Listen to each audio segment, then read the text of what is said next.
Homeowners helping homeowners with expert advice. And by the all-new completely re-engineered 2014 Acura MDX, the luxury SUV redefined. Experience it now at your local Acura dealer. Beautiful day here in Toronto on this Sunday. The starting lineups are brought to you by Quaker States. Real, durable oil. In for Bo Porter's Houston Astros, who are coming off of a victory yesterday. This is his starting lineup here on this Sunday. And Chris Carter, the designated hitter, leads the Astros with 19 home runs. And you see the 778 OPS. Brad Wallace, the first baseman this series, he is 3 for 11 with a double, a walk, and an RBI. Todd Redmond will take the hill this afternoon for the Blue Jays, making his fourth start. Blue Jays have won 2 of his 3 starts this season. Last time out, 6 innings.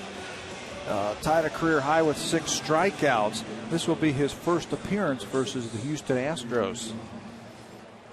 Didn't get a decision last time out against the Dodgers. Left to right, Cabrera, Rasmus, and Rajay Davis into right field. Laurie, Jose Reyes at short. Isis Turris at second, and Encarnacion at first. The battery, Redmond and Josh Tolley getting the start behind the plate. Rajay Davis gets the start today. A little Achilles tendon problem with Jose Bautista. They want to get him off the turf, DH him today. Rajay gets the start this afternoon in right field. And the pitch is high. So Tolley will start behind the plate, and he will work with Redmond. And the pitch is down low and away, giving JP Arancibia a day off here on this Sunday. Not a bad idea. Josh Tolley's been swinging a hotter bat, and he's having some good at-bats. You're setting out on a big road trip. Give your backup catcher 4 more at-bats this afternoon. Not a bad idea. Jonathan Villar is the leadoff hitter, the shortstop, hitting .273 here on this gorgeous Sunday from Toronto. And there is a strike right down Bay Street, and VR didn't know what to do with it. Time now for the Scouting Report, brought to you by TD Bank, proud sponsor of your Toronto Blue Jays. And this Scouting Report for Todd Redmond has to do with lefties and righties. He has really tied up the left-handed batter since he has moved into the starting rotation. He can ride that fastball up to the lefties. They just don't see the baseball against him. Evidence of that called third strike right there to VR. And he has faced some tough lefties since moving into that rotation. Joe Mauer, 0-2. I remember he punched out a guy at third base and nobody out. Morneau, Nick Markakis, Matt Wieters, Adrian Gonzalez, Carl Crawford. I mean, he has handled all of those lefties. And handling Robbie Grossman here, who's hitting just 198. Get some pine tar or stick him, whatever your choice is. Choices. Carlos Corporan. Got the pine tar, got the stickum, got some. Corporan's like, what do you want? You want the rosin got too? The rosin, got a little bit of everything. Robbie Grossman is the batter, getting the start in left field for Bo Porter. Astros are 25.5 games back in the difficult AL West, and the pitch down low and away. And with a record of 35-68, Jays are 47-56, and as we talked about at the top of the show, got to get this before you head out west. You look at the schedule coming up. Over the next 24 games, you have 10-game road trip, Oakland, LA against the Angels, and Seattle. You return home to take on Oakland into Boston, and then, oh, by the way, jump on a plane, head down to Tampa, and then back up to see the Yankees, and the pitch is low. That's why this homestand, I thought, was so important for the Blue Jays. It just hasn't happened for them. 10 games right after the All-Star break at home. Hasn't happened for them. They got swept by Tampa and the Dodgers. Well, they saw L.A., the Dodgers, that is, at the wrong time. If you had seen the Dodgers about 6 weeks ago, things were certainly different. And now they are playing excellent baseball. Here's Redmond to Grossman. And that pitch misses down and in, and it's a 1-out walk here. You can see how upset Todd Redmond is right there, losing Grossman 0-2, and then 4 wide ones. Dodgers right now are 55-48, a game and a half in front of Arizona. They've won 8 of their last 10. Corcoran is the batter, the catcher, has 6 home runs and 15 runs driven in. Likes the ball down and in, likes to turn on it. Double play depth through the middle, and a strike is called. See, that's not a problem right there if you go up and in like that. Redmond's got a little bit of a tail on his fastball right there. You can see where it is on pitch tracks, up and in. Down and in, a little bit different story. Sam Holbrook calls the balls and strikes here on this Sunday. And Redmond to the plate. Foul tipped and ahead of the count once again. Over at first base is Robbie Grossman. Got to find something right here to get the left-hander out when you are ahead 0-2.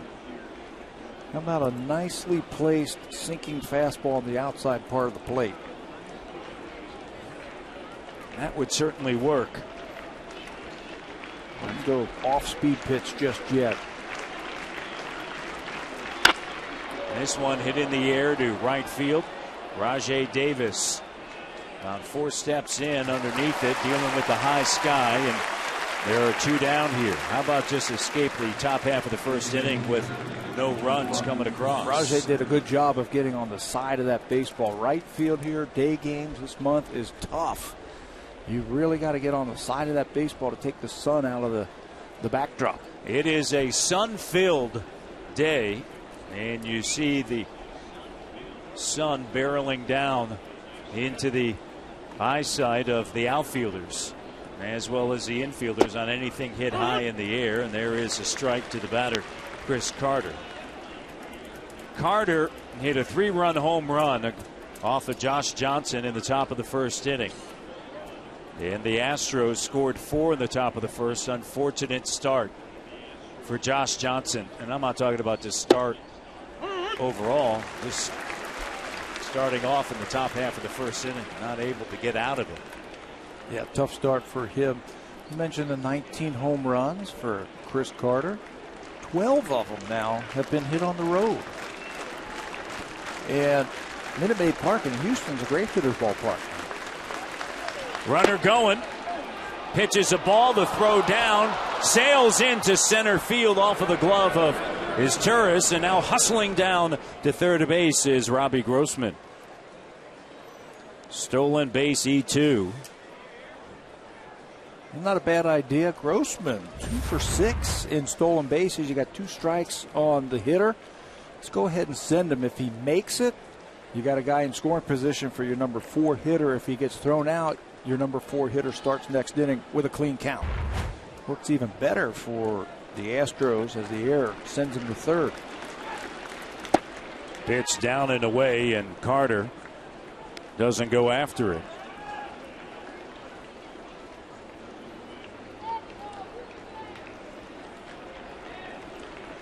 He can ride that fastball in on these hitters. They just don't seem to pick it up. There you go. Struck him out. 2 strikeouts here in the top half of the first inning of the Astros. Strand a runner at third. Bottom of the first coming up for the Jays.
And over at third as he struck out Chris Carter to end the top half of inning number 1. And here on this Sunday, the lineup for John Gibbons and the Toronto Blue Jays. Jose Reyes leads things off. He has a 3-game hit streak in tow. 7 for 11 during that stretch. A home run and 2 RBIs. Edwin Encarnacion this series 8 for 10 with 2 home runs.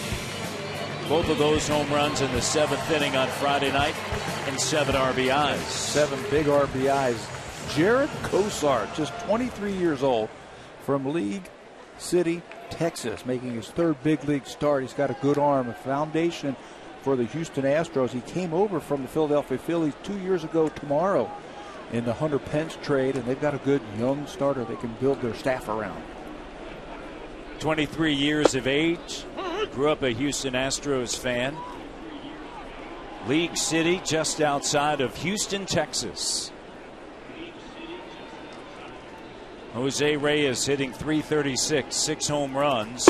And the pitch just off the outside edge.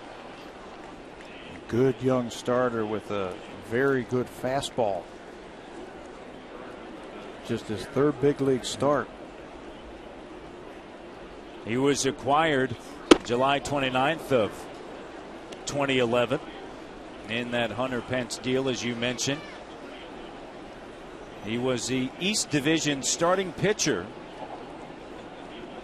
in the Arizona Fall League Rising Stars game, and then also was in the All-Star Futures game as that pitch is down low and away. And you may ask yourself, why in the world did he last until the 38th round in the 2008 June draft? Well, he had committed to play collegiately at the University of Missouri and of Clear Creek High School. Chopper. Cozart handles it, and there's one away here in the bottom of the 1st inning. The defense for the Houston Astros, they have 75 errors this season. Grossman, Barnes, and Krause. Left to right in the infield, Dominguez, VR, Elmore getting the start, and Wallace and the battery. Cozart will pitch to Corcoran. Jake Elmore gets to start at second base. Jose Altuve left yesterday's game with a left quad strain. This is a scheduled off day for Altuve. They have an off day tomorrow, so they want to get Jake Elmore a start, just his 4th at second base this afternoon. Cabrera looks at a strike, and Bo Porter said that after Altuve left yesterday in the 7th inning, said it's just mild, just trying to guard it, and they have an off day tomorrow before they head to Baltimore. Melky Cabrera batting .278, 3 home runs and 30 RBIs. And Cozart with the fastball, that lively arm. Very good arm. At times a little wild. He's going to have to control it just a little bit more. Signed late, like you said, in 2008. Didn't get his professional season started and career started till 2009. That was only 14 games. Really started to blossom as a pitcher in 2011 with the Phillies. His signing bonus a little bit more than most 38th rounders get, as that fastball is high and outside. Got over $500,000. Father negotiated that deal. I wonder if he took his percentage. Slapped down the left field line, and Melky Cabrera is aboard. Pretty good piece of hitting right there by Melky Cabrera to get the game's first hit. Scouting report for young Jared Cosart. This is basically what he throws. His fastball is anywhere between 94 96 miles an hour with a natural cutting action on it. Almost looks like a late breaking slider. Throws in a curveball. It's pretty good, but it's not consistent just yet. The changeup, that's occasionally. He'll use that fastball, though, and you can see he's got a little bit of a cut to it to get underneath the bats of the right-handers. Jose Bautista is the hitter. And the pitch down and in. He was 2 for 4 yesterday and hit a 3-run home run in the 8th inning to put that game within reach. Unfortunately, the Jays couldn't do anything the rest of the 8th inning, and they went down in order in the bottom of the 9th inning as they lost 8-6. Cabrera on at first, and the pitch is in there. DHing today for the 7th time for the Blue Jays instead of his customary position in right field. Achilles tendon flared up on him just a little bit yesterday. So John Gibbons wanted to keep him in the lineup. Pitch down low and away. Hopefully it wasn't like Torrey Hunter with those the dress shoes too tight. Go down and get that breaking ball, Jose. He has that ability. Breaking ball away from him to go out there, extend over the plate, and pull the ball. That was home run number 24. Got the Blue Jays back into that game. They just couldn't finish it off. Cozart. And this one is fouled off. Cabrera back for the Tigers, and last night, another home run. Watch out, Davis. And 3 RBIs. He's sitting with 99. Talking about Chris Davis, right, yes. in Baltimore? Yes. Had the big lead in the home run race. You pick him, Miggy? That's a good question. I am. 37, 35. Right. Pardon me. It's a 5 home run spread. 37-32. As this one is fouled off, and then Edwin Encarnacion with 28. Why not? Cabrera hitting .361 overall. The stat that just blows me away with runners in scoring position. He is hitting over 440. That's it? 440? When the Tigers were here, he was around the batting cage, Cabrera, and he said, I'm just going to give Davis a little bit of room, and then I'm going to catch him. Here's the pitch. Hit high in the air. Is there room for Wallace? Wallace runs out of room as he comes up against those seats that are just out toward the field of play. Just drifted on the ball a little bit too much. I think if he runs right to the stands, he'd get his feet underneath him, and then he can reach into the stands and possibly make that catch. But you can see he's still moving as he reaches for it and hits that wall and is stopped. You want to get right to that wall and then jump into the stands. Cozart with the 2-2. This one hit in the air to right field, slicing toward the line. A long run diving is Krause, and it's foul and into the stands. Ed Bautista remains alive. That ball kept slicing away from Krause in right field. He's playing Bautista into the gap in right center field. Had a long way to go. Didn't give up on that ball. Paid the price a little bit. A little skin burn on that elbow when he hit that warning track out there. Cabrera at first, the count 2-2. Bautista waits. He has 24 home runs. And Cozart checks over on Cabrera at first base. There have been 165 home runs hit here at Rogers Center, more than any other ballpark. And wind fluttering around right now, right to left. The banners in center field showing it. And this one fouled straight back. It's giving him some pitches to hit. A couple of balls on the right side of the infield for Bautista, keeping that at bat alive, and he missed that one. Just missed it. He's starting to see that fastball a little bit more clearly.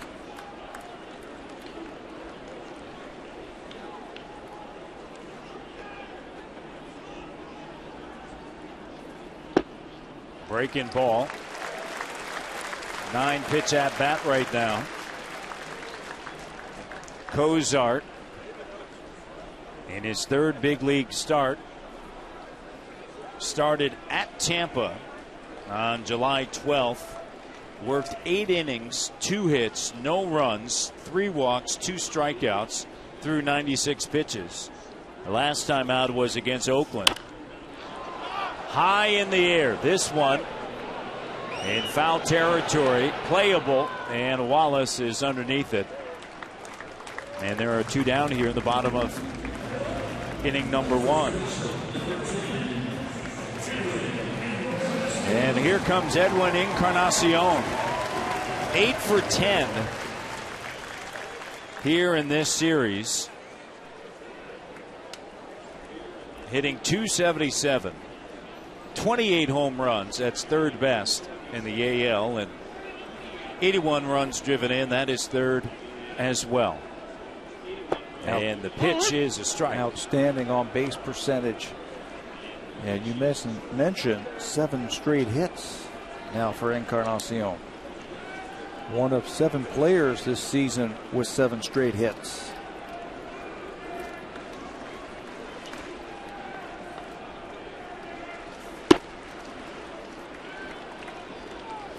Right up on top of that plate, slightly open stance. Cabrera at first base. He'll grab a lead. Cozart with 2 out. Here's a 1-1, and that one ripped right back. He was on it. Center cut fastball from Derek Cozart, and Edwin saw it right out of his hand. Cozart went 7 innings with 2 runs, 1 earned in his second big league start against the A's. Here's the offering. Third baseman goes a short way over to second for the out, and that's going to end the bottom of inning number 1. We head now to the top of the second, scoreless here in Toronto.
Blue Jays Grand Slam Combo Thursday, September 12th. Jays against the Angels.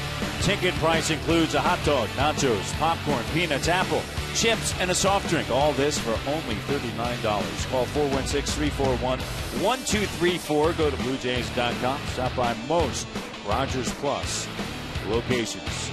Jays Grand Slam Combo. Brad Wallace is the batter.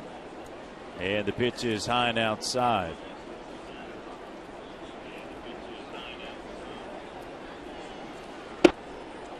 There is a strike. Wallace hitting just .216, 5 homers and 17 RBIs.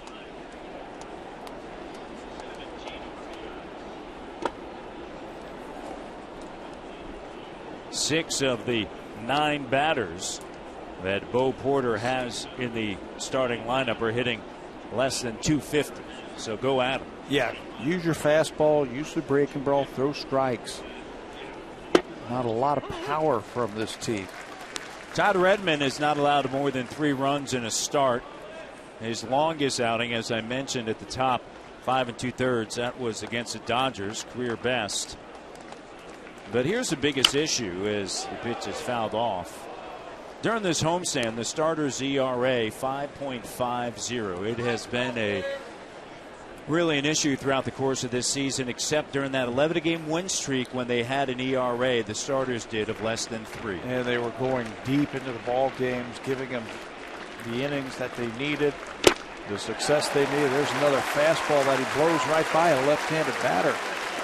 But you're right, baseball is all built on starting pitching, and you're only as good as your starter that day. And remember the 5.50 as Redmond goes right at him here. That includes that great performance by Mark Burley against this Astros team. Yep. Caught a hot team in the Dodgers. They just couldn't get him out. Anybody on that team. Great thing about Burley, you give him the baseball, he just goes out there and he goes to work. You look at his numbers throughout the course of his career, and he's going to give you the 30 starts. He's going to give you the 200-plus innings. Oh, he was in a hurry that day, too. Well, Tim McGraw. He had to get out of here. Working quickly, throwing strikes. I've seen Tim McGraw a couple of times. It's worth it. It was worth it. Mark Krause is the batter, hitting just 188. And the pitch down and in. And he has faced 5 batters. He has struck out 3. Redmond, the right-hander. Stares in. Has the signs from Tolley. And the 1-2. And Tolley backing up. Catching Todd Redmond, you don't see a lot of movement from Josh Tolley back there. That's why Redmond's been around the plate. He's been jumping ahead of all of these hitters. He's not worried about the corners right now. He's shooting to the middle of the plate. And that fastball, 92, rides high. I mean, it seems as though he just has that simple approach. He's not trying to be too complicated out there. His fastball's 92 miles an hour. He struck out a career-high 6 last time. Just off the outside edge, and that is a walk. And the second one. Fans, if you want your baseball questions answered by our team of experts, email asktheexperts@sportsnet.ca and keep your eye out for the home hardware Ask the Expert segment later in the game.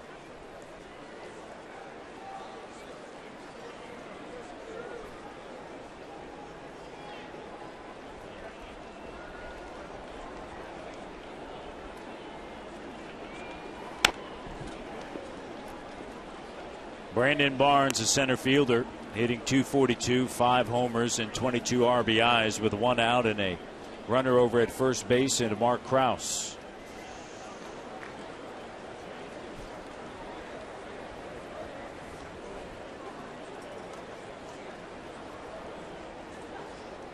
And Redmond deals. Swung on and missed. Making his 4th start of the season, his 7th appearance. 5th career game with a start. And his first ever appearance against the Astros. And more importantly, the team is 2-1 when he's out there on the hill. And pitched well enough to win last time out. And that was against the Dodgers. Ended up losing that game 10-9. Career high in innings pitched. Also tied his career high in strikeouts with 6. Threw 103 pitches. Right-hander looks over that left shoulder. Krause is right there, and the pitch just off the outside portion of the plate here in the top half of inning number 2. The roof is open. Just a spectacular day. No humidity. Simply beautiful. Perfect day for baseball. Hit in the air to deep right center field, and Erasmus on the run catches up to it.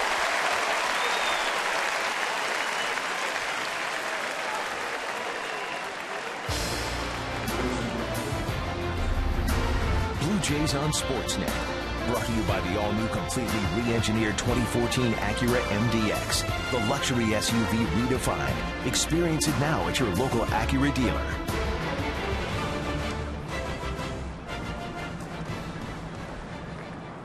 Great day to be out on the lake, or right here in the ballpark. I think I'd rather be right here. I agree. You know, beautiful day. Hopefully see a Blue Jay W. Krause dives in over at first base. Matt Dominguez is the hitter, the third baseman, hitting just .230, 13 homers and 52 RBIs. Redmond with a runner moving. Tolley, the throw down, not in time, and Krause has a stolen base. That's 2 stolen bases off of Tolley. Well, I think they have something on Todd Redmond. That one was stolen on the pitcher. Very slow, deliberate towards the plate. Watch the leg kick. High, long arm swing, and Josh Tolley really has no chance to get Krause. That's his first attempt this year. First stolen base on his first attempt. That tells me that they have something on Todd Redmond. Dominguez fouls it straight back. And now Tolley and Redmond come together. So he's going to have to slide step a little bit more, maybe hold the ball, vary his times to home plate. Got to give Josh Tolley a chance to throw out a base runner. So Bo Porter, he is first-year manager, youngest manager in major leagues. At 40 was the third base coach for the Washington Nationals. In rebuild mode in Houston, their first year in the American League. Last season, a franchise record 107 losses. Their final year in the NL. Hit swung on and missed. Struck him out. Dominguez goes down. And runner Krause stranded at second. Coming up, it's Colby Rasmus. Meiser is Turris. And Rajay Davis for the Blue Jays. Can they get on the board?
Festivals presented by Bacardi Friday, August 9th. Jays against the A's. Come down to Rogers Center early and check out the pregame festivities happening outside Gate 10. Win great prizes. Enjoy the live music and license area. Gates open at 4:30.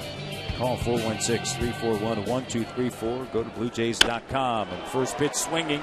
Rasmus in the air. Coming on is Grossman, and Grossman makes a outstanding play on a ball that was tailing away from him, and there is one down. Just got here yesterday. He took the spot of J.D. Martinez, who was put on the disabled list. Grossman got here yesterday right during batting practice, and he makes his presence felt. Said the goal when he got sent back down, he was here earlier this year, was to get back up here at some point in the season and to help his team win a ball game. that play will go a long way. If it got by him, watch out. It didn't, as Grossman was able to glove it. Coming in at third base is Dominguez, and as Churras looks at the pitch. Cozart, the right-hander, got out of the bottom of inning number 1. Cabrera with a 1-out single, and then got Bautista to pop out in foul territory, and Encarnacion to end the inning on a fielder's choice force out at second. Nice play by the second baseman Elmore. Spins and fires over to first base, and there are 2 down now here in the bottom of inning number 2. Cozart had a big first inning pitch-wise. 25 pitches in that first inning to get through the top of the order of the Blue Jays. If he's going to stick around, he's going to have a quick inning. A couple of them. 10 pitches to Bautista. Bautista alone. And Encarnacion had a long at-bat, too. Here is Rajai Davis. Cozart, their top pitching prospect, for sure. And the Astros, as has been detailed, they are rebuilding, going young. But they believe this is the finest that they have in the system. And the right-hander to the plate, and it's fouled off to the right side by Rajai Davis. Davis, 280, 2 homers, and 11 RBIs. Fan makes a nice play on the ball. Yeah, there you go. Teddy made the play. How about that? Teddy and his back. He's been struggling with a bad back. He looks pretty good, Ted. Teddy made the play. Here's another one. Here comes another one. All right, let's take a look. Oh, how about that? No glove. What an athlete. And he never lost focus either down there on the first base side. What a play by Teddy. Hit in the air again. He's a magnet over there.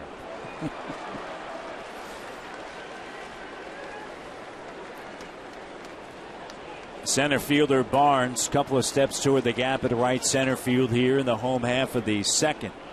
Cozart calmly out of the windup, and the pitch, ground ball right back through the middle on a 95-mile-per-hour fastball. He's got good stuff. And that fastball's got a little bit of electricity to it. Yeah, a little bit of movement. He's going to have to develop a little bit more consistent curveball. It looks like everything is the same speed right now. Blue Jays starting to time it up. Rajai bangs that one back through the middle.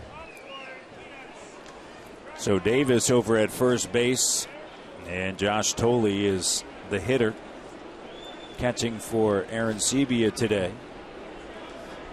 Left-handed bat, and the pitch is outside. And Blue Jays' first look at Jared Cozart. So Rajai Davis over there at first base has got to get a good read on his move.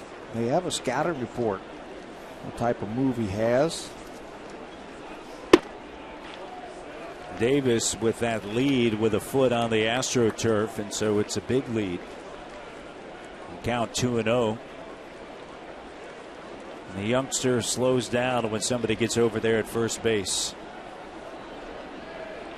Checks on him. Davis with that lead. Tolle awaits, and now the right-hander backs off of the rubber. You know, that's one of the first things that the Astros did when they traded for Cozart a couple of years ago, is try to speed him up just a little bit. Took a lot of time out on that mound. They wanted to get him to work a little bit quicker. Davis running. The throw down to second, not in time. And the speedy Davis with a stolen base. You know, it's almost automatic. He's only been thrown out 3 times this year. Once he gets to first base, he's got that big lead and a great first step.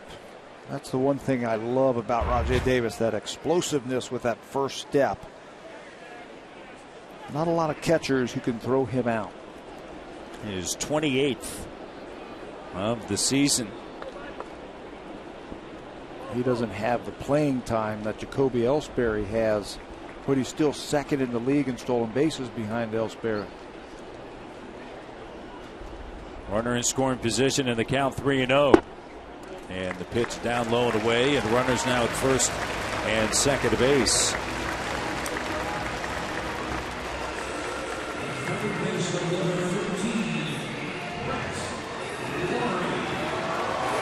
Ellsbury 10 ahead of Davis with 38. Altuve, who is not in the lineup today for Houston, is third with 25. So Brett Lawrie with a chance here. 2 away, 2 on. And a chance to give the Jays a lead. Brett 207, 7 homers and 21 RBIs. He was hitless yesterday, grounded into a double play, struck out, grounded out to second base and flew out to right field. Late on that one as it's fouled off to the right side.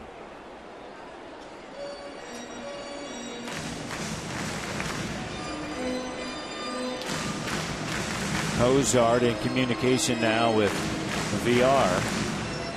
VR, the shortstop, now hustling back out to his shortstop position. Straight away in the outfield for Lawrie. Davis with a lead. Cozart looks down the barrel for the signs. Well off of the bag at first is Wallace. 2 on, and the pitch is high.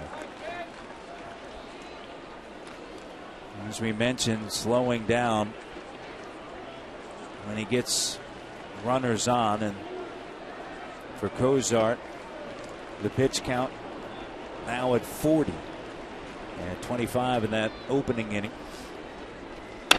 And this one fouled right back. So Brett Lawrie on that pitch. Nice little cutting action on that. He gets on the side of the baseball when he delivers it.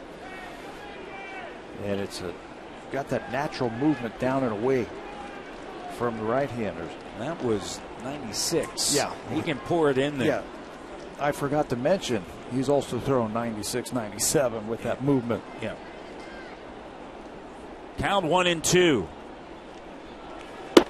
Pitch down and away. Davis with a stolen base. His 29th as he steals third. And runners now at the corners in the count 2-2. What a great jump. Yeah, nobody even keeping him close. He goes on the first movement from Cozart. Steals it easily without a throw. And this worked out for the Astros yesterday when they had runners at first and second. They stole third, opened up the hole on the right side, and they scored a run. Yeah. Lawrie fouls this one back. Reyes awaits on deck if Lawrie can find his way aboard. At third base is Rajai Davis. 2 out single back through the middle. 2 stolen bases later, he's at third, and Tolle is over at first base. Cozart with a 2-2, 2 out, 2 on pitch. Nice patience that time by Lawrie. And the count now full 3-2. And just to help out just a little bit, Josh Tolle is going to be taken off on the pitch. So Brett Wallace now can gain some of that advantage at his position by backing off Tolle at first. The 3-2 on the ground. Shortstop VR coming in. Fires over to first base in time by a step, and that's going to end the bottom of the second. And just to get things underway, Rasmus on the play. Grossman with a great catch right there. And then Teddy. Teddy Ball Game. That's why they call him Teddy Ball Game. Look at that, huh? Come on, Teddy.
to you by Transitions Optical. Transitions lenses automatically filter just the right amount of light to enhance everything you see.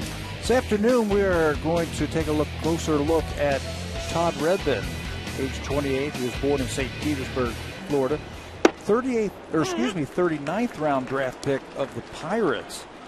But did you know he also was chosen for the U.S. team that played the World Cup tournament in Europe in 2009? And he was the ace of that staff. He was 3-0 on that team. He also pitched the first no-hitter in Gwinnett Braves history in May of 2010. Spent some time with the Braves and the Reds.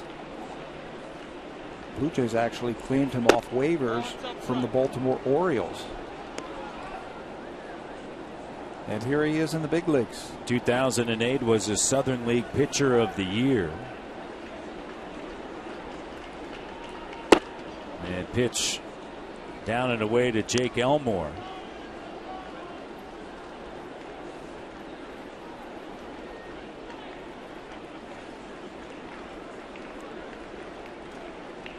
And the right-hander gets Elmore. Let's go to Jamie Campbell. Jamie?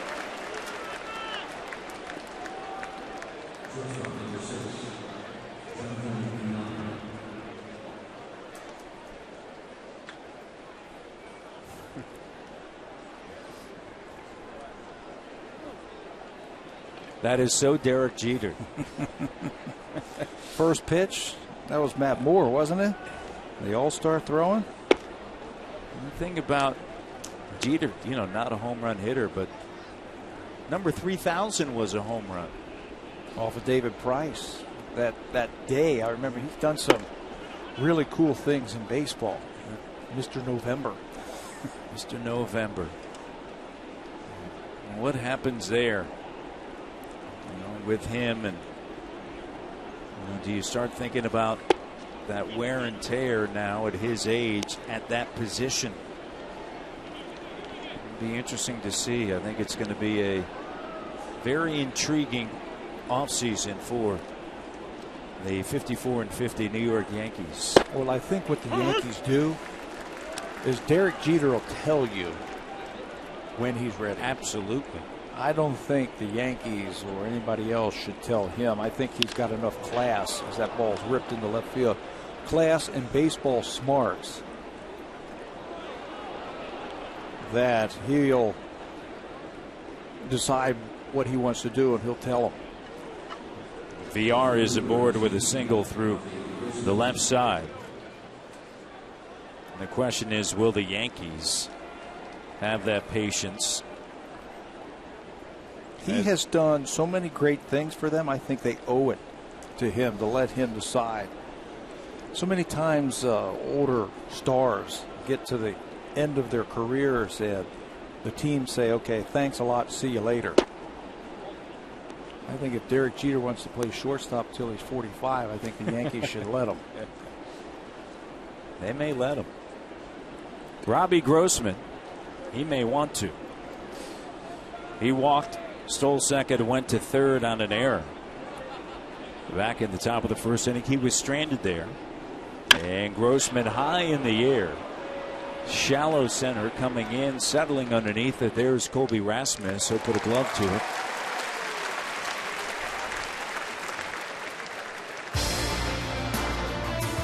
The all-new, completely re-engineered 2014 Acura MDX, the luxury SUV redefined. Experience it now at your local Acura dealer.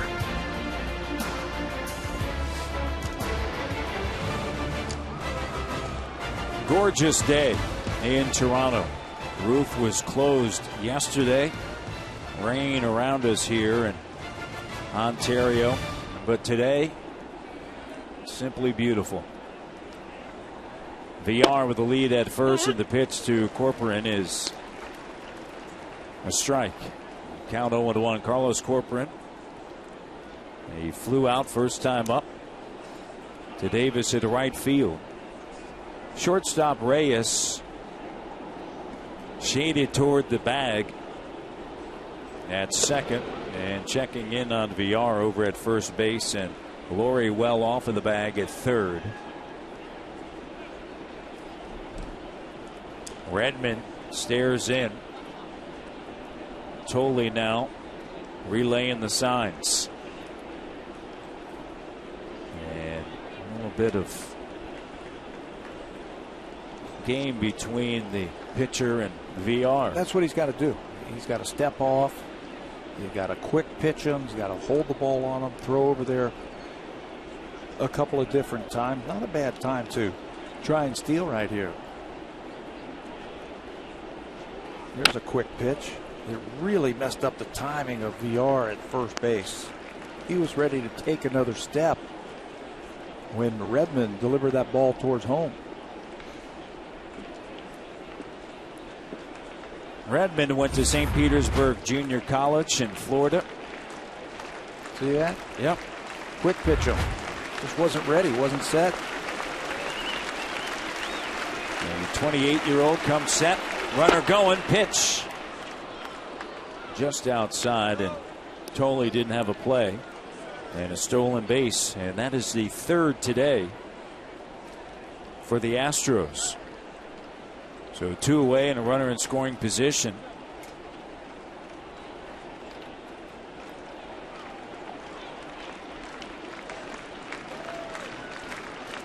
VR at second. The pitch. Swing and a miss. Got him. 6 strikeouts already for the big right-hander.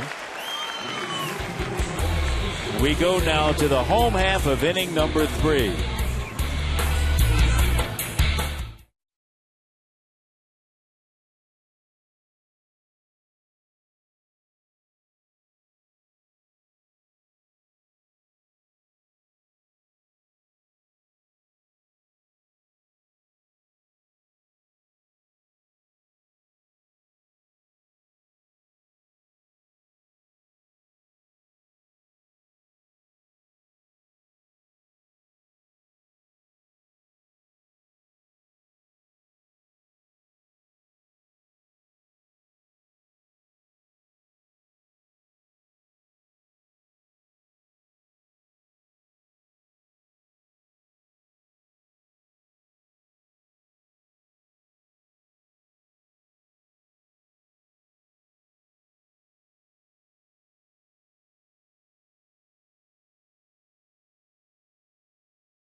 Out of the game, brought to you by the new BlackBerry Z10 and Q10, built to keep you moving.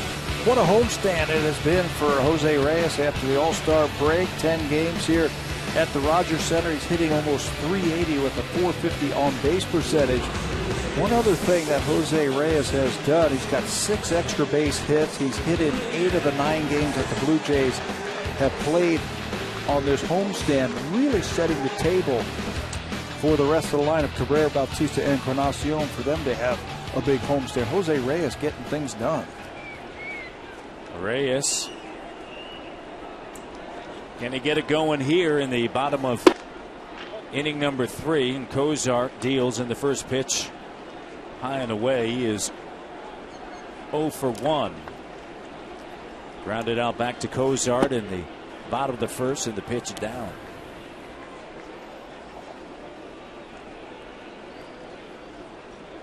Reyes playing in his 38th game this season. Over the last week, hitting .407 with 2 homers and 7 RBIs.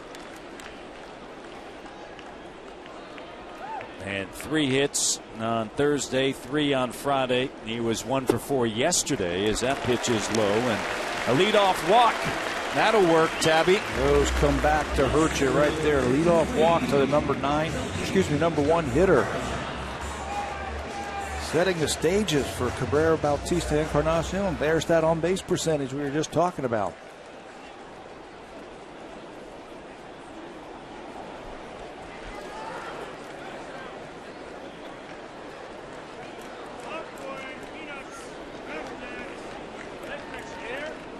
So Cozart with Reyes over at first, and the pitch to Cabrera is a strike.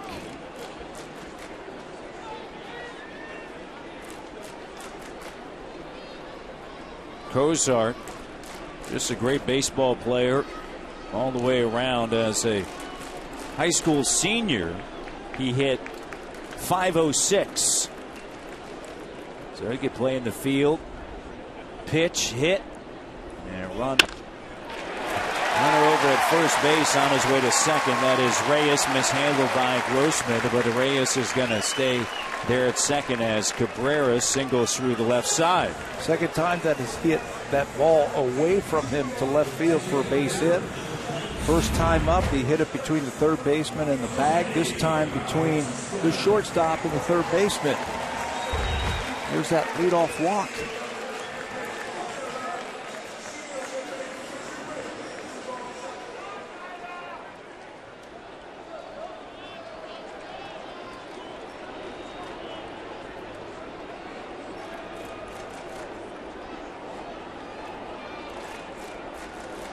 Runners at first and second. Bautista popped out back in the bottom of the first inning and foul ground to Wallace, the first baseman, in the first pitch up and in. Breaking ball. That one just got away from him.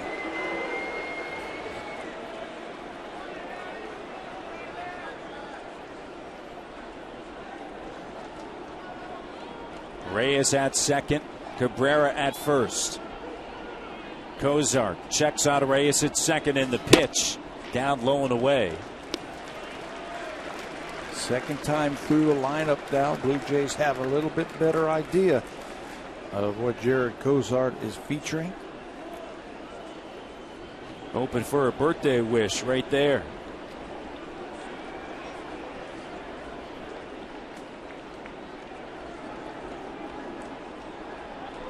The 2-0. And there is a strike.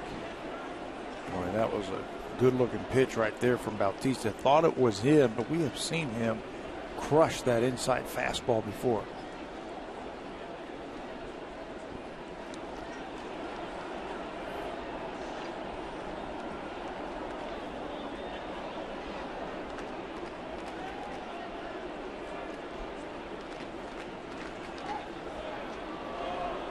Cozart chasing Reyes back to the second base bag. Mentioned he was the third Astros pitcher in team history to throw at least 7 innings in his first 2 starts and allow 1 earned run or less. Paul Siebert did it back in September of '74, and then Randy Neiman did it 3 consecutive starts in 1979. The 2-1 pitch fouled straight back. 97 miles an hour on that heater. Again, with good movement. But the Blue Jays are doing a good job of just waiting him out, making him throw strikes. He's just over 50% of his pitches this afternoon in the strike zone. Jose trying to time that one up. You can see he's just a little bit tardy on that fastball. Bottom half of inning number 3. Nobody out and 2 on for Bautista, and waiting on deck Encarnacion.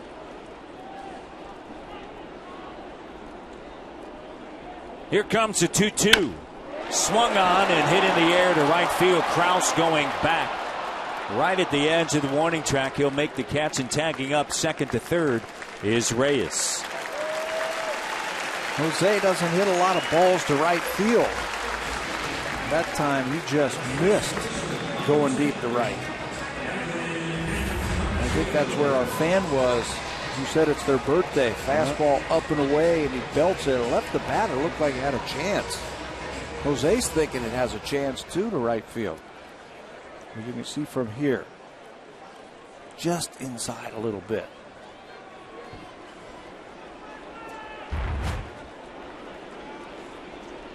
Edwin ended the bottom of the first inning with a fielder's choice force out. Cabrera over at first. Reyes with a leadoff walk here in the bottom of the third, is now at third base. Tagging up on that fly ball to right up with the bat of Bautista, and Encarnacion looks at a pitch high. Kozar trying to get out of the jam. Through the middle. And second baseman Elmore shaded toward that second base bag. Shortstop is deep toward the hole.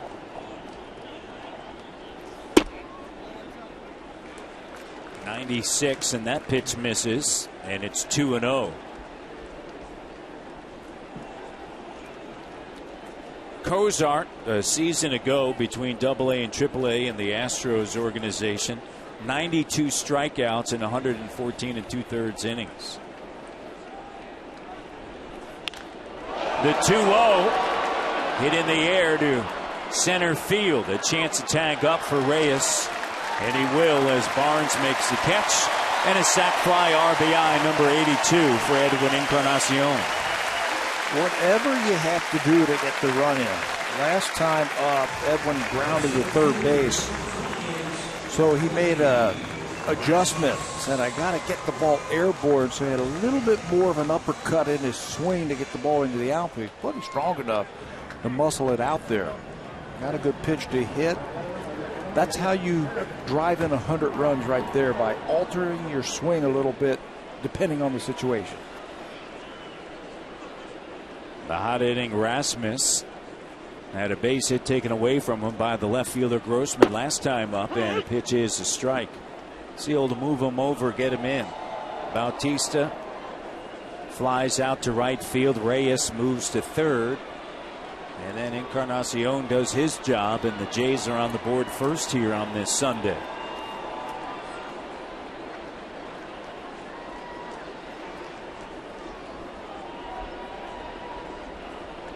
Colby waiting. Swings and misses. Good off-speed pitch there. Again, Kozar throwing everything about the same speed. Eventually, hitters time that up, and they get a good feel for it. Second time through, going to have to develop an off-speed pitch. Colby is 11 for his last 24 entering the day, hitting .458 ground ball. Right side played by Elmore, the second baseman. Quickly over to first, and that's going to do it here in the bottom of the third inning. But the Jays get on the board. Sac fly RBI off of the bat of Encarnacion.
Class Michael Stiller joined the Royal Canadian Navy in 1985 and is celebrating 25 years as a military diver this month. He was honored here today.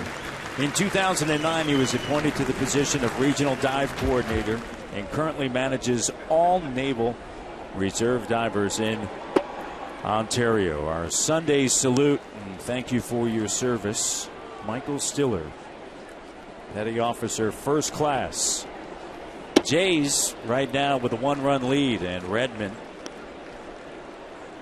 facing Chris Carter. He is batting .289 on the road this season.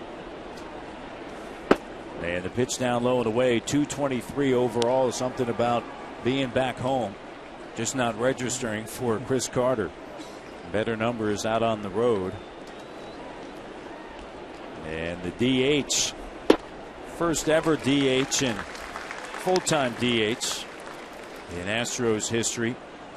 They were in the National League. They ended their 51-year history in the National League with 3,999 wins. This one in the air to center field, and coming over into the right center field, short, shallow right center field is Davis, and he'll make the play on it. 3,999, huh? With 4,134 losses. Of course, they won the pennant in 2005, and some great baseball players through the years. The Houston Astros going all the way back to Joe Morgan. Joe Morgan, Rusty Staub, yeah, back in the day. Jimmy, the toy cannon Wynn. Nolan Ryan, of course, after starting with the Mets and then the Angels and then the Astros. Craig Biggio and Jeff Bagwell. In more recent years, and Mike Scott. It'll get back there, I think, for the Houston Astros. They're doing it the right way. They're building. They're starting over. They have told their fans, hey, look, we are starting from scratch, and we'll take our lumps for a couple of seasons, but we'll be okay. Well, you just got to find a couple of core pieces, but eventually you got to go out and acquire some talent. They had the #1 pick in the draft for the last couple of seasons. Carlos Correa was #1 a couple of years ago, and he's tearing it up. He's in low A ball. And then last year they had Mark Apple, #1 overall. He's their 4th rated prospect right now in their farm system. Their #1 pitching prospect. And I wouldn't be shocked to see him here soon. This one driven to deep right field, and it is gone. Brett Wallace, home run #6, and we're tied at 1. Wallace got a hold of that one. Boy, that was a pretty looking swing right there from Brett Wallace. 3-1 sitting on a fastball, and he leans on it. 6th home run of the season.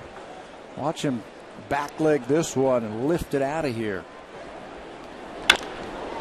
And the way the ball carries in this ballpark, that one had plenty of room to go. Yep, 166 home runs now here at Rogers Center. Pitch foul back off of the bat of Mark Krause. Good weight shift, spin. Get your legs into it. He's got tree trunk legs right there. Full extension and a nice finish by Wallace. Former Blue Jay comes back to get him. Through the first 4 innings, the right-hander Redmond has retired the first batter in the first, struck out VR. And then the second hitter, Grossman, got on by a walk in the second.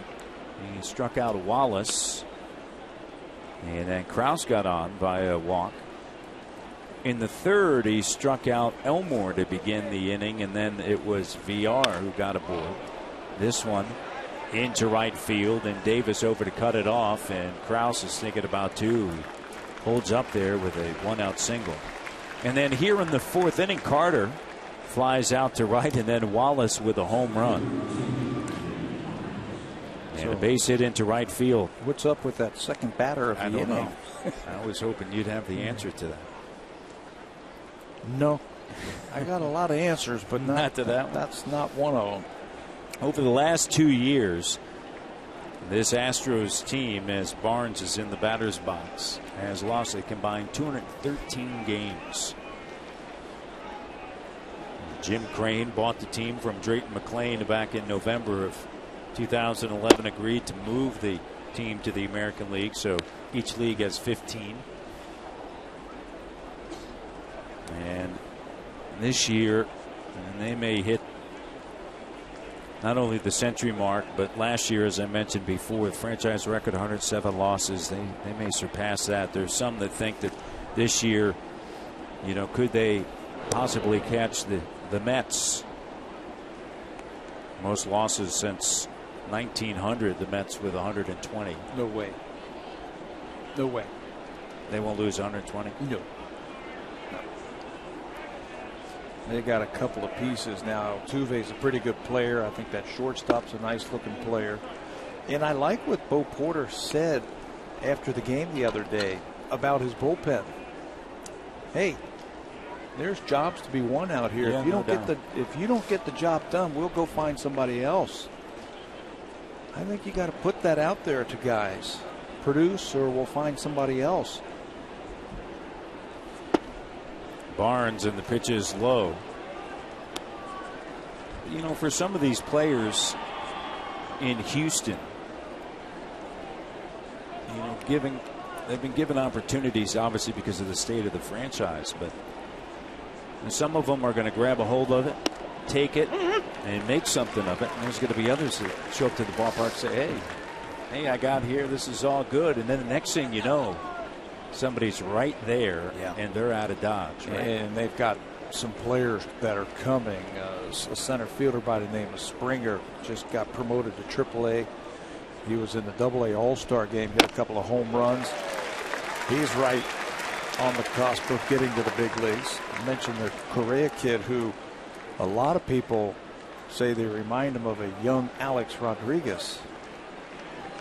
Big shortstop with some power. He'll be here couple of years,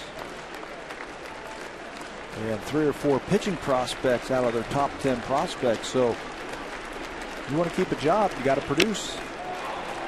Runner going, and the pitch fouled off. Of course, A-Rod right now drama filled with what is going on in New York with him. Yes. And the biogenesis. Yes. I mean, we might not see A-Rod this year, maybe even all of next year. Yeah, reports out quite possibly all of next year. Ryan Braun, of course, out 65 games this year.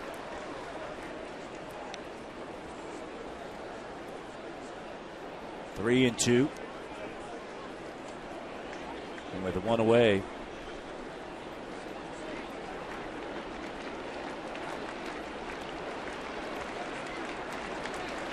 Runner going. Swing and a miss. Down to second. A stolen base, and his tourist thought he had the tag down. Hoping for the old strike him out, throw him out double play. A career high 7 strikeouts now for Todd Redmond as he strikes out of Barnes in this 1-1 game. Number 7, Joe West was in perfect position right here to make this call. Astros has to reach up to get the ball. And it's a long way for him to come down and make the tag. And it's right. It's right on the tags him on the shin, but the foot is in there. If that throw down just a little bit more, he's got him. Yeah, if it's at the belt, he's out. Redmond looks over at second base. There's Kraus. And the pitch up and in to the hitter, Dominguez. Dominguez was strikeout victim number 4. That was back at the top of the second inning.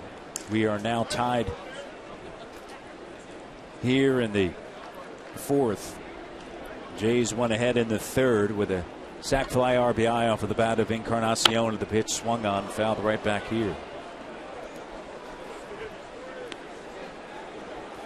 2 strikeouts in the 1st, 2 in the 2nd, 2 in the 3rd, and 1 here in the 4th. A career high for Todd Redmond.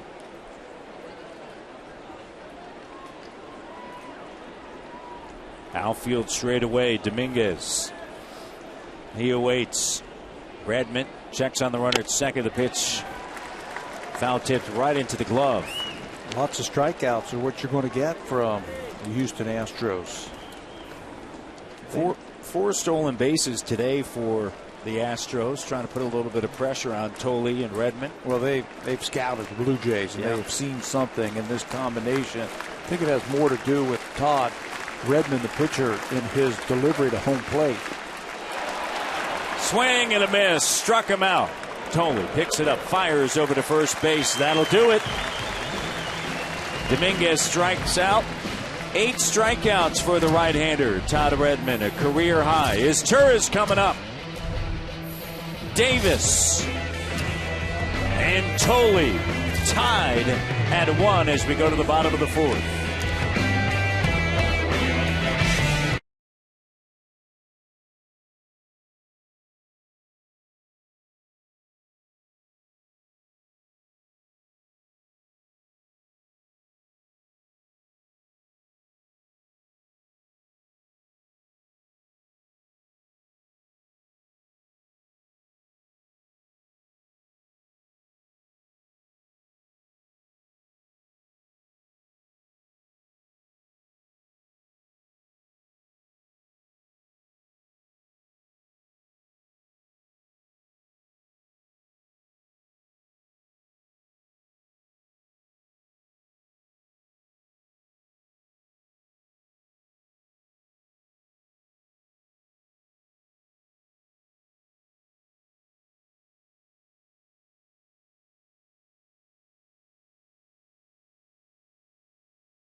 The Comfort Zone, our guest from the Children's Miracle Network. While over in the Jays Care Community Clubhouse, we welcome the cardiac kids from Sick Kids Hospital.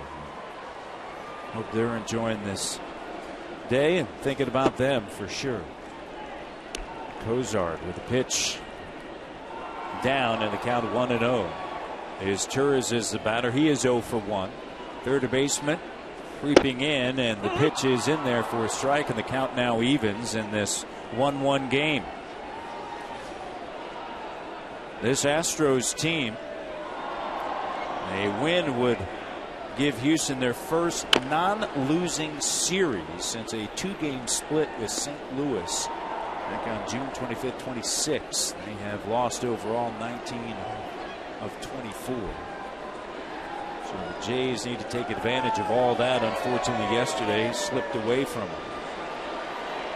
And the pitch outside. And today going in, you knew it would be maybe a little bit more difficult given the fact that Cozart, at least in his first 2 starts, has proven to have good stuff. Yeah, he's young.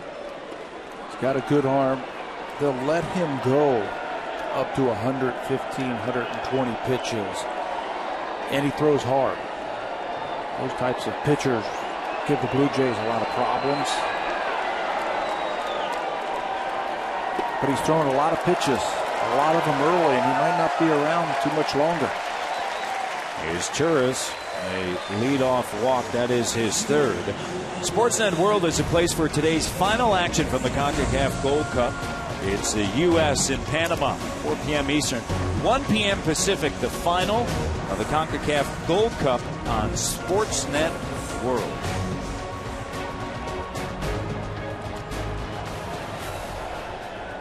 Second consecutive inning that the leadoff runner is aboard with a walk. Happened back in the 3rd with Reyes, and he later scored. Davis showing bunt. He'll take a strike. Davis back in the 2nd inning. Got a 2-out base hit. Pitch was up. Drove it right back through the middle. Stole 2nd. Later stole 3rd. And was stranded there when Brett Laurie grounded out to short.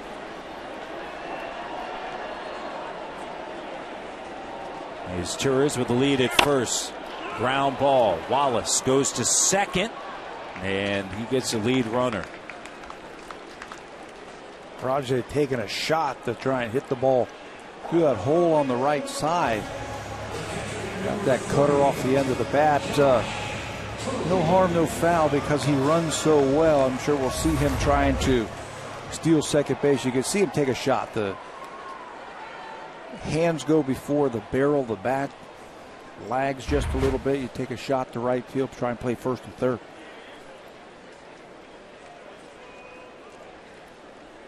Davis with a big lead. Last time up, 2 stolen bases. And the pitch to Tolle is a strike. As I mentioned, he had that single through the middle. And then stole second and stole third. And you know that's on the mind of Cozart with 1 away here in a tied game in the bottom of the 4th. Josh has had some pretty good at-bats since he changed up the way he was doing things at the plate. Pitch out. Pitch out, yep. Rajay sniffed that one out. He went and then stopped. But Josh Tolle opened up his stance just a little bit more. A little bit more upright. He says he sees the ball a little bit better. Starting to hit the ball a little bit harder and driving the ball a little bit more. Be nice to see him come through right here. Center fielder Barnes shaded toward the gap. And left center. Krause well off the line in right. Double play depth through the middle. And Cozart looking over at first. Davis bluffs and the pitch down low in the count 2-1. You have the number 8 hitter hitting 133. And if Cozart just right now so delicate with him because of Davis over at first. Yeah, and if he goes, that doesn't mean that Josh Tolle has to take the pitch. You can drive him in. There he goes. Pitch misses, throw sails into center field. Davis now on his way to third. The throw to third is high, but a great job by Dominguez as he was able to climb up and reel it in.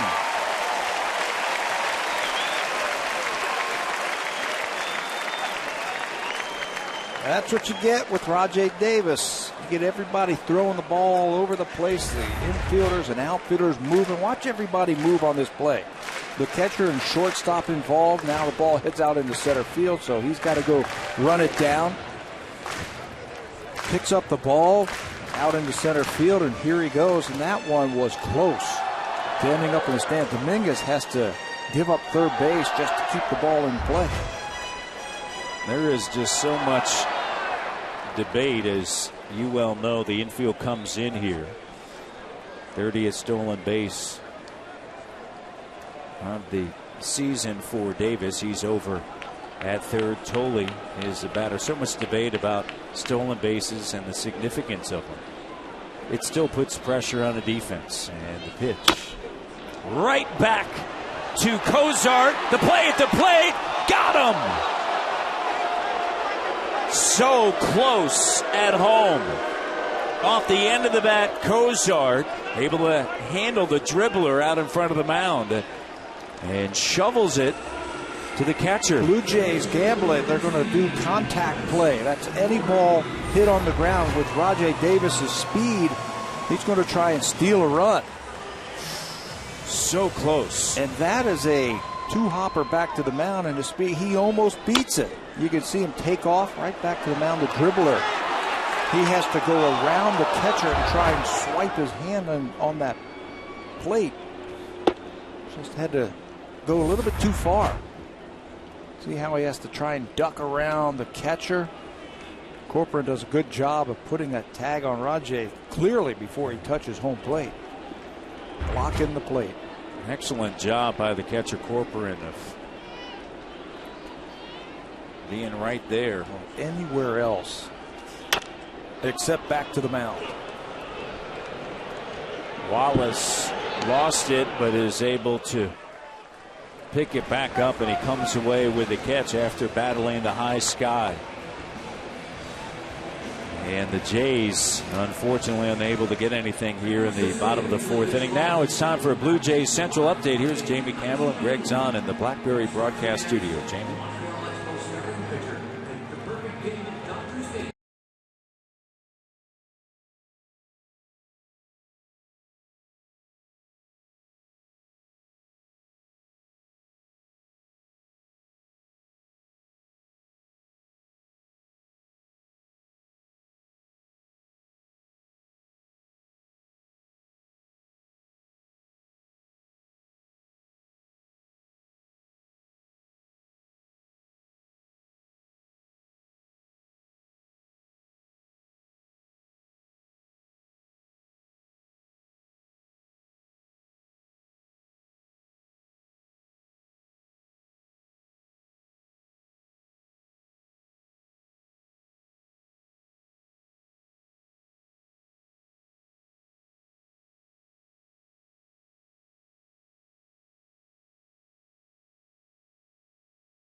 Presented by Boston Pizza. Saturday, August 10th, Jays and the A's. Special kids price tickets in the 200 and 500 level. Outfield seats. After the game, kids 14 and under can run the bases just like the pros.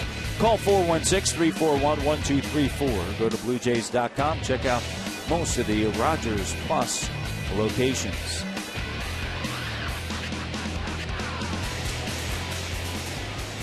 Now to the top half of inning number 5. Elmore back to the top of the order. VR and Grossman and Redmond with the first pitch strike.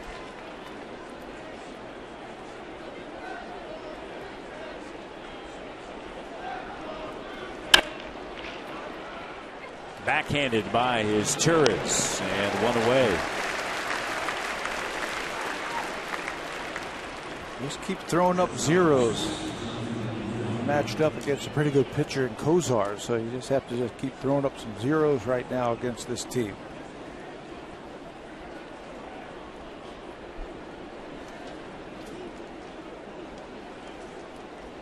Redmond with a career best 8 strikeouts. And there is first pitch strike. It's amazing what that'll do for you. The strikeouts, and that's happened a lot to the Houston Astros this year. They're closing in on 960 strikeouts. The major league record, over 1,500 by Arizona just a couple of years ago. Some sink right there in that pitch, and it's 1-2.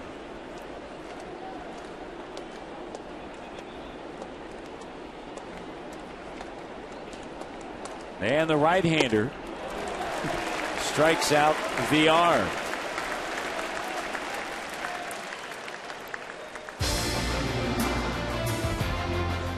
You could win a trip to Alcatraz. Look in specially marked cases of Sleeman. No purchase necessary. Legal drinking age required.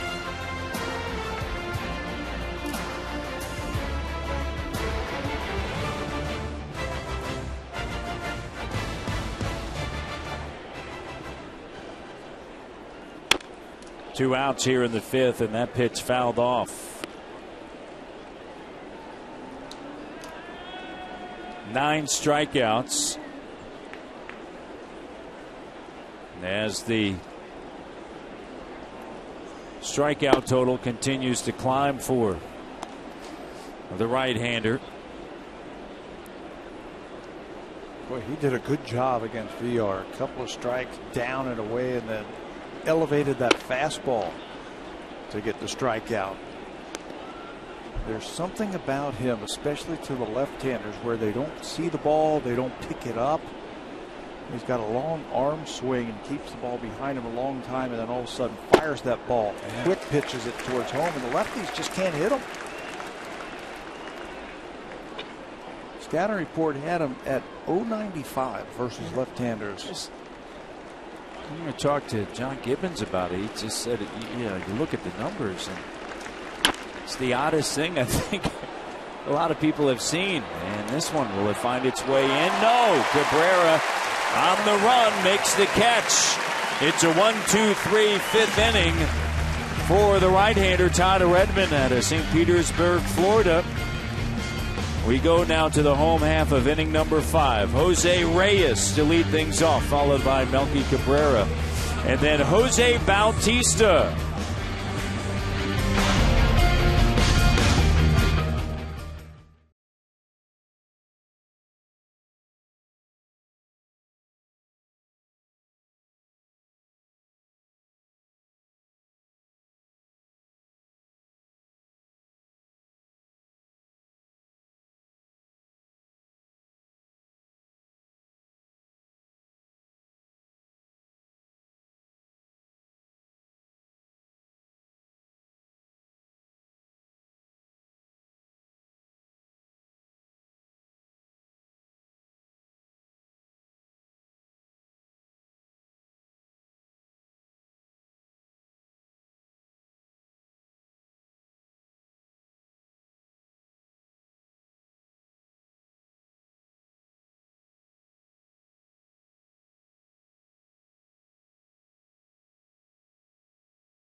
July 28th, 1991. Dennis Martinez pitched the 15th perfect game of the baseball history to give the Montreal Expos a 2-0 victory over the Dodgers in front of better than 45,000 fans at Dodger Stadium. He is a bullpen coach for the Houston Astros.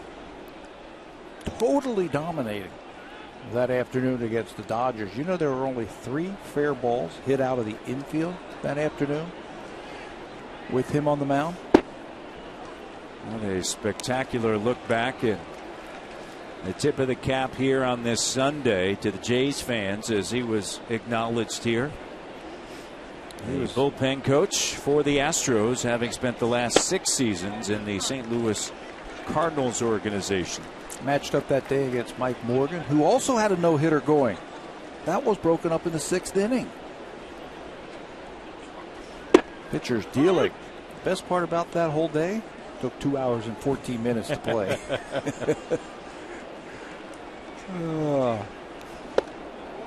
And Reyes is aboard with a walk here. And once again, he starts off the inning with a walk. Cozart now has started the last 3 innings with a walk. Last time he walked Reyes came around to score on that sac fly RBI. That is the 4th walk for Cozart. He does not have a strikeout today. They're rushing that pitch count up. If he did have some strikeouts, he'd have a little bit more. 82 pitches now as he starts the 5th inning. Checking in over at first base, and Melky Cabrera is the batter. Singled, forced out at second in the bottom of the 1st inning, and then he singled and was stranded in the 3rd.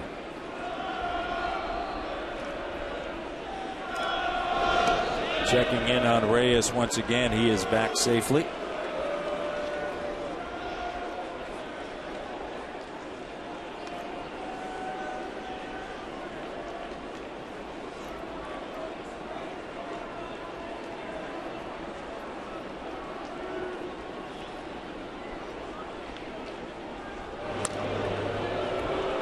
And once again, Reyes diving back in.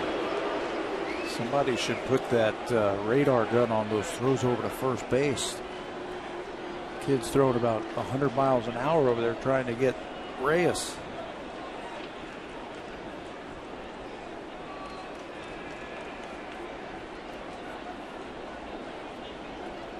Reyes is going. The throw down to second, and it is in time.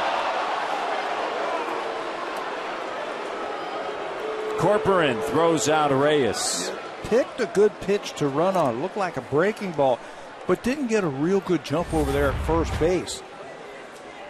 Here's the dive right at the end of the play as Reyes goes aggressively in. And it looks like the hand might have been in there. Yep. But didn't get a real good jump at first base. No argument from Jose Reyes at second base. Joe West right on top of that one, too.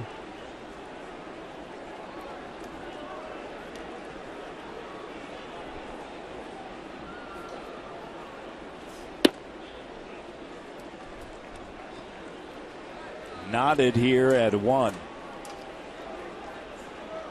Bottom half of the 5th inning. Cabrera 2 for 2 on the day. 85 pitches by Cozart.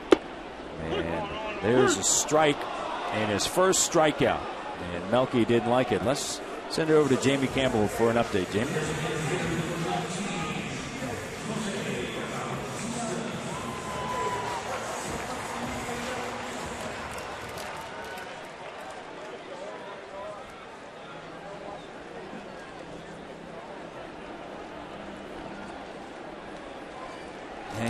He wasn't too happy last night.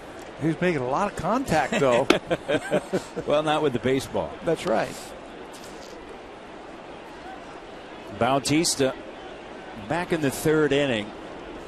Flew out to right field, but it was key because it moved Reyes from second to third, which eventually led to the sac fly. May go a little bit unnoticed, but that was certainly significant. Productive at bat by Jose. Jose down the left field line. And that one, curving foul.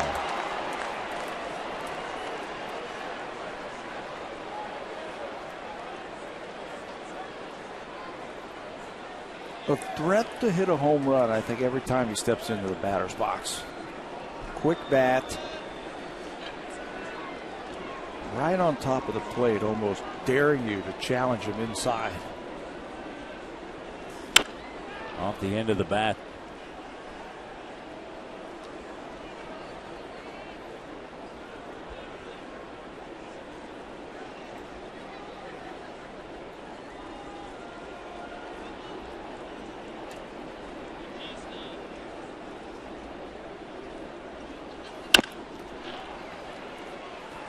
Back at the third base bag, the long throw across the diamond is in time. And Bautista is out. He is 0 for 3. Fans, here comes the Home Hardware cleanup crew, brought to you by the Natura. Home Hardware's exclusive line of safe, environmentally friendly cleaning products.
See Canada's top athletes like you've never seen them before. Sportsnet Magazine presents The Beauty of Sport. Visit sportsnet.ca/The Beauty of Sport. And foul territory. That Laurie underneath it. I'm going to send it to Jamie for an update.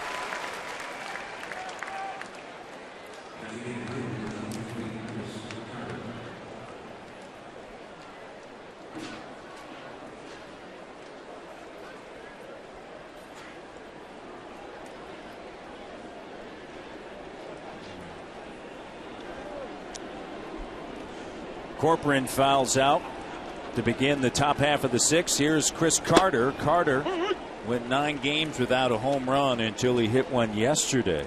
That was in the top half of inning number 1, a 3-run home run. The right-hander awaits, and the pitch is in there for a strike. And the count quickly now 0-2. Career best 9 strikeouts for Todd Redmond. Wow, that was quick. Number 10.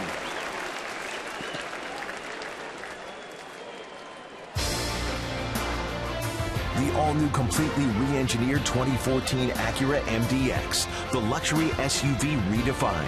Experience it now at your local Acura dealer. Brad Wallace hit a home run in the 4th. The only real damage, it was a solo home run. We're tied at 1. And a swing and a miss. Wallace tried to touch him up right there. First got called up to the bigs in 2010 from AAA Las Vegas. Hit .222. In 2011 hit .259 in 115 games. Last season, 86 games in AAA Oklahoma City, and then also 66 in Houston, hitting .253 this season, hitting under .220.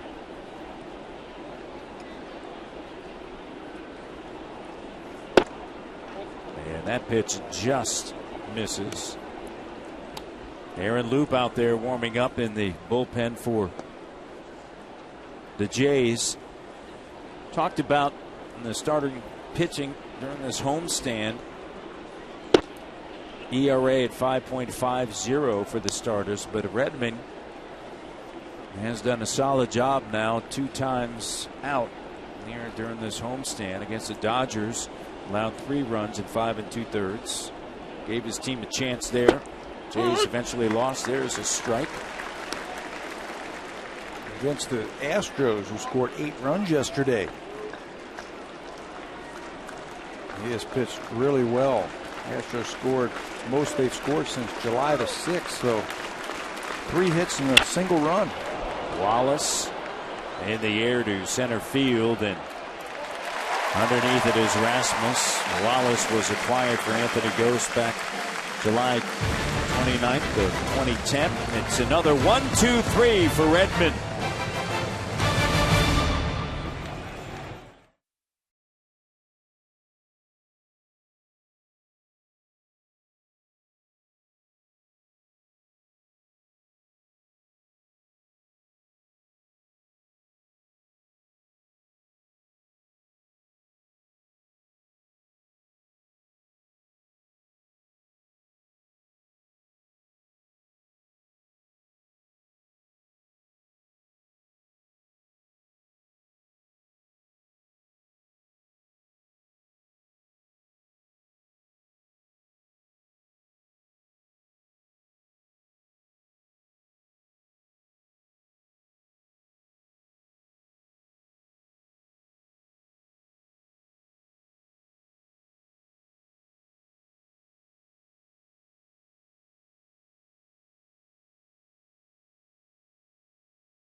Wednesday, August 14th, and then Thursday, August 15th.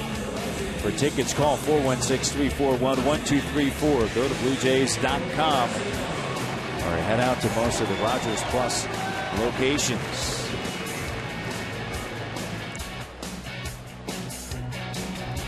The sun is out here in Toronto on this picture-perfect day.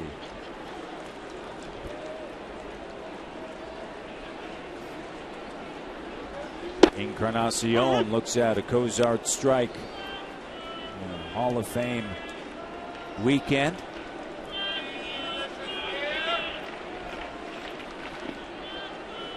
The Ford C. Frick Award winner, of course, the legendary Tom Cheek. Once again, want to acknowledge that. Encarnacion drives this one foul. His wife yesterday giving us a wonderful speech. Yeah, saw excerpts of it. Outstanding. And last night going back and watching some baseball games and then going online and re-listening to Touch 'Em All, Joe. Yeah. And just one of the greatest calls ever. Emotional day for the family. And the pitch is outside.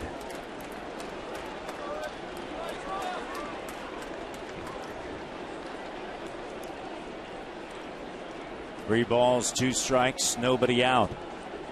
Here in the bottom of the 6th, this one driven to center field. And that one is on the wall. And heading into second base is Encarnacion. Edwin thinks that it's it's a gone. home run. Yep. And here comes John Gibbons. Edwin had broken it down into his home run trot. Joe West, the crew chief, is going to talk about this one. It came off the wall hard. There's shadows out there in center field, and as the ball was carrying out there, momentarily you can lose the baseball. And so the umpires are coming together.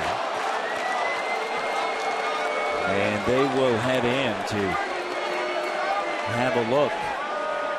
And John Gibbons now heads over to Louis Rivera. And let's see if we have a look at it. You see the shadows there. I think that's the problem. Yeah. The shadows, you just can't pick that ball up. But it ricochets off the wall and played in. Encarnacion thought that ball was gone. We've seen balls hit in that area. They hit off the decking facade of that first deck and ricochet back into play, which is a home run. It's over the fence. But from that first replay that we saw, it did not look like the ball left the ballpark. It's so difficult with the shadows there to actually get a read. And as most fans know following baseball, this has been a huge discussion. Instant replay. And then also the concern of the monitors that the umpires actually have access to. Here they go all the way back underneath the stands, and they'll take a look at it while they wait. Cosart, the starting pitcher, just standing around out there. There it is right there. That looks like it hits. It looks like it hits the end in Nikon and stays in the ballpark. So tough to read, but it looks as though it's going to be a double, and I don't believe that they're going to have the ability with the monitors that they have, that they're going to be able to say if that ball is out of here.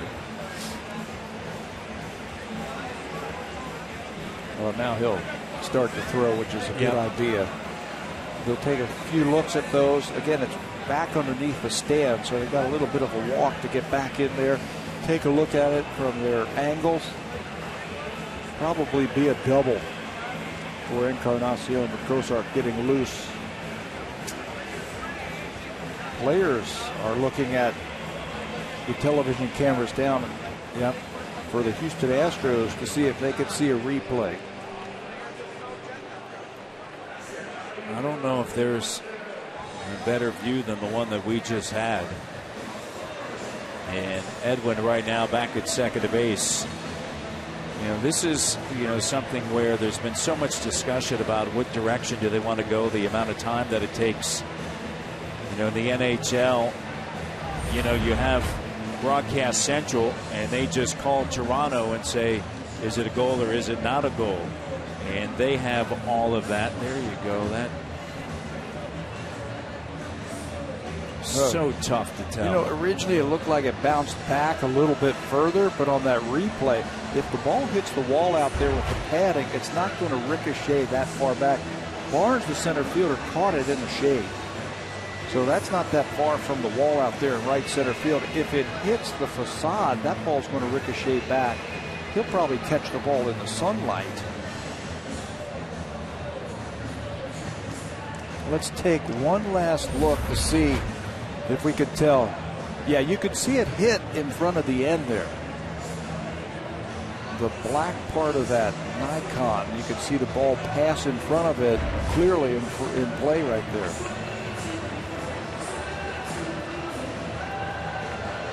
So the process continues. I like the way, by the way, the NHL handles it. They have a broadcast center. There are people there. You go over to a phone, you pick it up, you let them, you take it out of the hands of the people that are on the floor or on the field, and you say, what is it? And here they come. Let's see what Joe West decides. He's saying it's a double as he's pointing there. Yeah. It's the right call.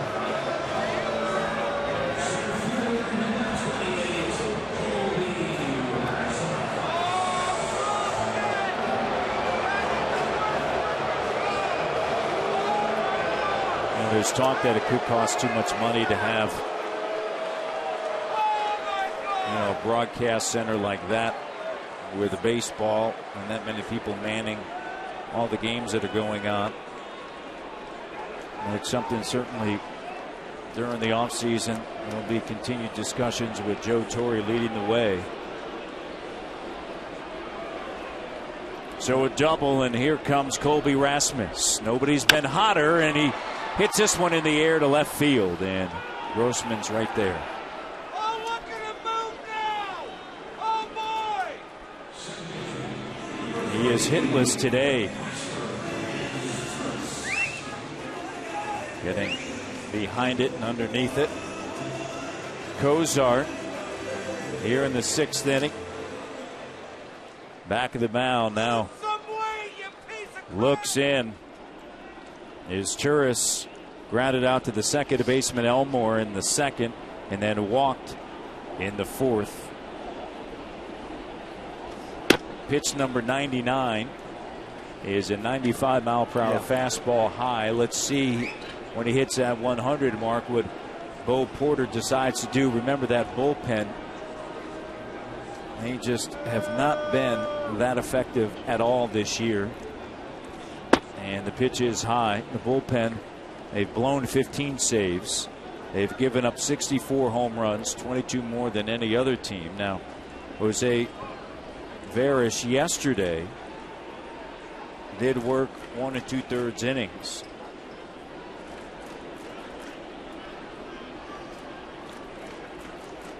To pick up that save. And the pitch is in there for a strike. The 5-out save marked the first for the closer. And the 32-year-old over 7 seasons at just 5 saves. Entering this year for the Astros. Count 3-1. Davis awaits. Turris is the batter. Right-hander Kozar comes set. Checks on the runner at second, and the pitch is in there for a strike. Done a good job of throwing a couple of change-ups to Meister Turris with that runner in scoring position. Meister's had the best batting average with runners in scoring position, so they're not feeding him a fastball now. See what he gets here.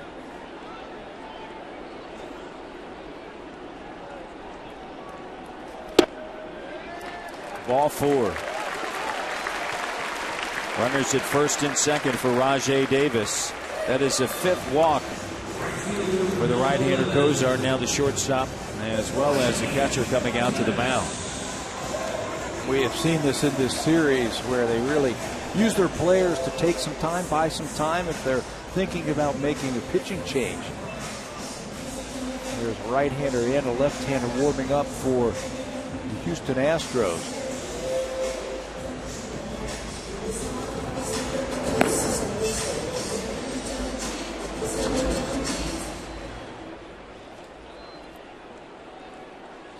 Josh Fields is the right-hander. And Wesley Wright is the left-hander. Out in the bullpen. Astros, the youngest team in the majors. And then Miami and Pittsburgh. And pitch up and in.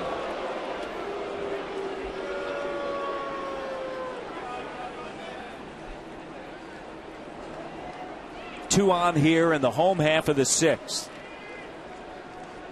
Chance to give the Jays a lead. Rajai Davis with a single.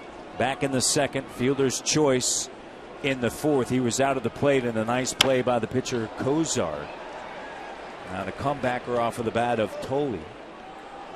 Mishandled it initially, but then was able to get it to the catcher Corcoran, who did a good job of shielding the plate. Yeah, he blocked the plate and made Rajai go around him.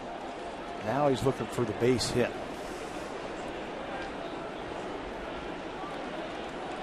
Here comes a 1-1 ground ball. VR goes to second, out onto first, not in time. Very tough to double up Rajai Davis. So the inning remains alive. It's a fielder's choice. Out at second is his tourist, 6-4. The young Astros did everything they could to try and turn the double play, but it's tough to get Rajai, especially when he hits it on a couple of bounces. Nice turn by Elmore, the second baseman. You can see Rajai hits the front part of that bag. Gets on top of that ball. All out sprint, hit the front part of the bag and beat the throw.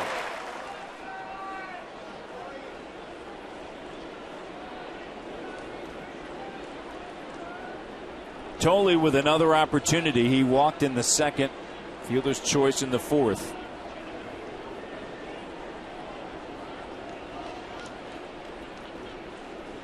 And the pitch is outside. Grossman in left toward the line. Barnes toward the gap in left center field. And Krause gives up all of right field as he makes his way toward right center. Davis with the lead over at first. And a ground ball scooped up by Elmore. And Kozar gets out of the inning. A leadoff double gets stranded at third. That hurts. We head to the seventh.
Todd Redmond's afternoon is done, and what a afternoon it was. 6 innings, 10 strikeouts. He was getting stronger as his day was going on. Retired the last 8 batters he faced, half of them by strikeouts. Career high in strikeouts with 10, so his afternoon is now done after 6 innings. Blue Jays turn to their bullpen. Aaron Luke worked a couple of days ago against these Astros right here. Got a no decision, pitched it in, gave up a couple of hits. Some lefties coming up, so a chance for John Gibbons to match up against the Astros. Those 10 strikeouts, that matches R.A. Dickey and Josh Johnson for the best this season. For the Jays, R.A. at San Francisco, and Josh against Colorado, and then Redmond today with 10 strikeouts. The 28-year-old. Boy, getting stronger as the game was rolling along. Retired the last 8. But hits that 100 pitch mark, and now out of the ball game. No decision last time out. No decision here, but yeah, he left the last game actually winning in the bullpen. Gave it up in a loss. This time we'll get a no decision and a 1-1 score. Be interesting to see what Bo Porter decides to do with going to the bottom of the 7th inning if he puts Cozart out there again. Remember, Cozart, first time out on the hill in his major league debut, he worked 8 shutout innings. That was at Tampa in a 2-1 victory. Well, he'll tip his hand if he's going to make a pitching change. We'll see the bullpen get up while the team is hitting. And a swing and a miss.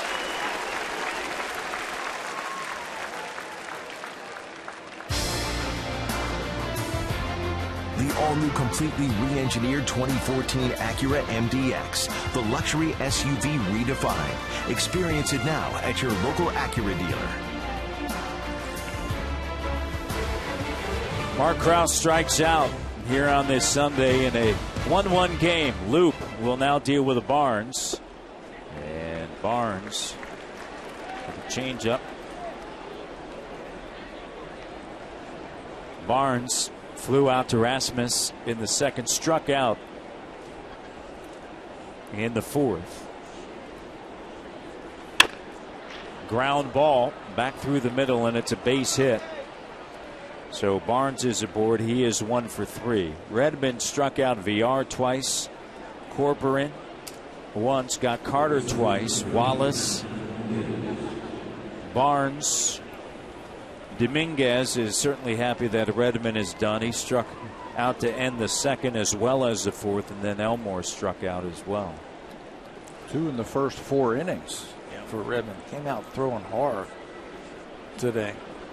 So Barnes over at first base, and Loop with a pitch, and it's in tight. Astros will head to Baltimore. They have tomorrow off, and of course for the Blue Jays, going out west, you'll see the Oakland A's, 3 in Oakland, and down to Anaheim, take on the LA Angels, pitch down low and away, and then up to Seattle, the Pacific Northwest. Return home, things do not get any easier. 4 with Oakland and then 3 with Boston. And by the way, when you're done with all of that, go down to Tampa and deal with the Rays and then head to Yankee Stadium. Doable. It's doable. You know, the Blue Jays maybe caught a break on this road trip. Albert Pujols was put on the disabled list today, so we will not see Pujols when we get to Anaheim, but we'll see some good pitching in Oakland to start off that road trip. Yeah, of course, you know, the Angels throughout this entire year, they just have not gotten in the groove. They're 48 and 54, 12 games back of Oakland. Oakland 61 and 43.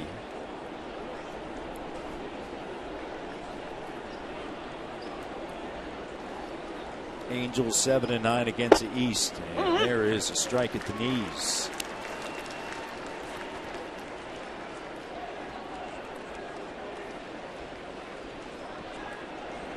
Friday night, the Jays had a franchise record 12 extra base hits in a 12-6 win. And then yesterday, 6 runs. Today it has been a quiet offensive day for the Jays. Jays with 8 home runs over the last 2 games, but there's still time left. And the bottom of the 7th, Laurie, Reyes, and then Cabrera. Barnes is really dancing off over there at first base against Aaron Loop. Loop has the ability to raise his leg and choose if he wants to go over to first base or go home. Barnes is trying to get him to go home, and he's dancing off there, fake breaking. Ground ball, could be 2. Out at second base. Reyes on the run over to first. Inning-ending double play, 4-6-3. We go now to the home half of inning number 7 here at the Rogers Center.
Is brought to you by Bacardi Oakart Smooth Spice Rum. Bacardi, proud partners of the Toronto Blue Jays. On this day, the smooth move cannot go to a ball player. It has to go to our cameraman, Teddy Parada, for this move right here. He's up here every day working on his back muscles, doing his Pilates and stretching and everything. And Teddy, you look like a ball player right there. Congratulations on winning the smooth move. That's why they call him Teddy Ballgame. With a great catch over there. Josh Fields comes on and he makes his 19th appearance, Tabby. Fields, the right-hander, inflated earned run average at 6.6. Not a big fastball, though. He can rush it up there at 95 or 96. A curveball, decent changeup. Some of the Houston people say he reminds them of Roy Oswalt, the way he could spin that breaking ball. Cozart is done, and the pitch misses.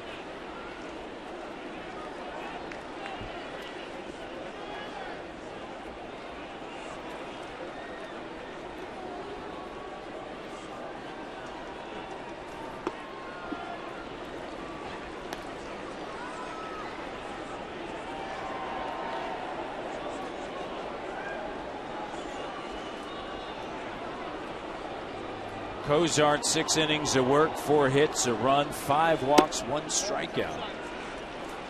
The walks never really hurt him except for that one in the third to begin the third inning. 1 each in the last 5 innings that he worked this afternoon. That'll rush that pitch count up there. And now it's up to Josh Fields. Pretty good fastball right there, right over the top, but it looks straight. If you're in a fastball count right now, maybe you could reach back for a little something extra and try and get an extra base hit. Laurie fouls it back. Fields, 109 pitches, 60 strikes.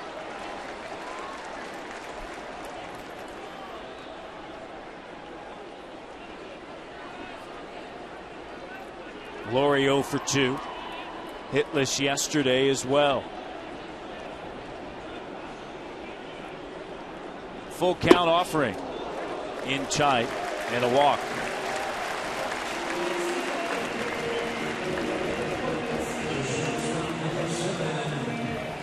This copyrighted telecast is presented by authority of Rogers Blue Jays Baseball Partnership and may not be reproduced or retransmitted in any form in the accounts and descriptions of this game may not be disseminated without the express written consent of Rogers Blue Jays Baseball Partnership. Laurie with a walk at first. Reyes is the batter. And Jose looks at a pitch outside. Well, that's another problem that the Astros have had. Tough to defend when you're walking so many batters. That's 6 this afternoon. They've got the most in the American League at 381 now.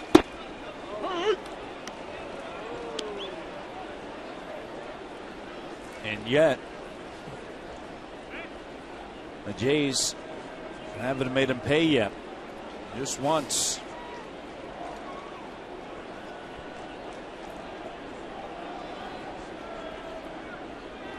Fields, the Georgia product.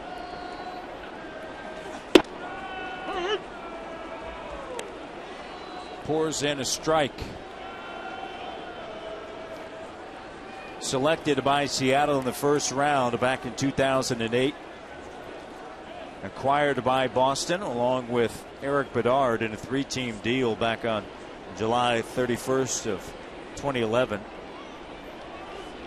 And then selected by Houston from Boston with the first overall pick in the Major League Rule 5 draft. Pretty good arm right there. Rising fastball to pick up his first strikeout. Up and out of the strike zone. Reyes cannot stay off of it. We were talking earlier about Bo Porter talking about his bullpen, and He was saying it's pretty obvious we need to do a better job, that this is a production-driven business, and he's right. Bullpen needs to step it up. I've seen a couple quality arms out there that they should be doing a better job. Fields, 27 years of age.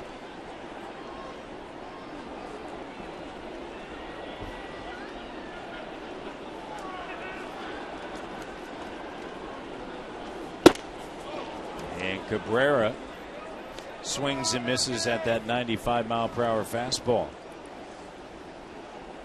Here is Bo Porter, first year managing.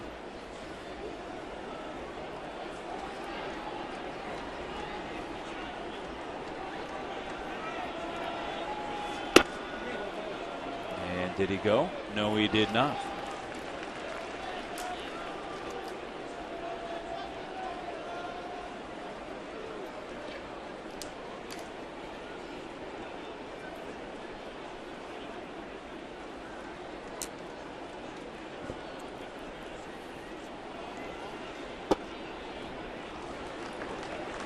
Pitch misses.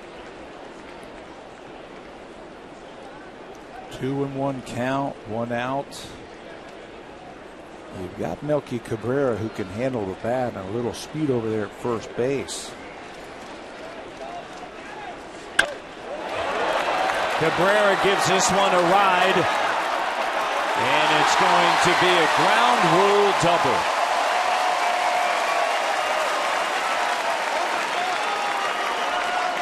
Another ball that is hit into the gap into right center field. Melky, nice easy swing that time. That wasn't forced at all. Fastball, and he gets it out in front and rips it to right center field. And off the turf, bouncing out of play. Brett Laurie, with his speed, would have scored if that ball stays in the ballpark.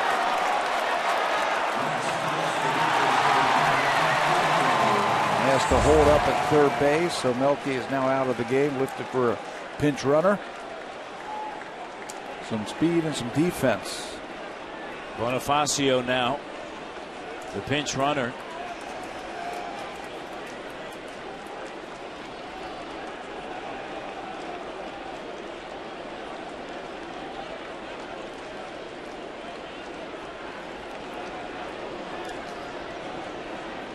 Bautista with the infield in.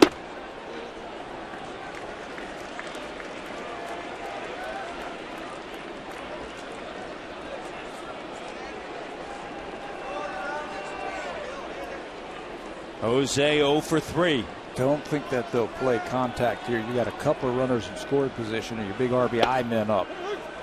The difference between this situation, you're at the bottom of the lineup for the Blue Jays when they played contact. John Gibbons says, hey, I've got Bautista and Encarnacion up there to drive in runs. I'm not going to run into an out.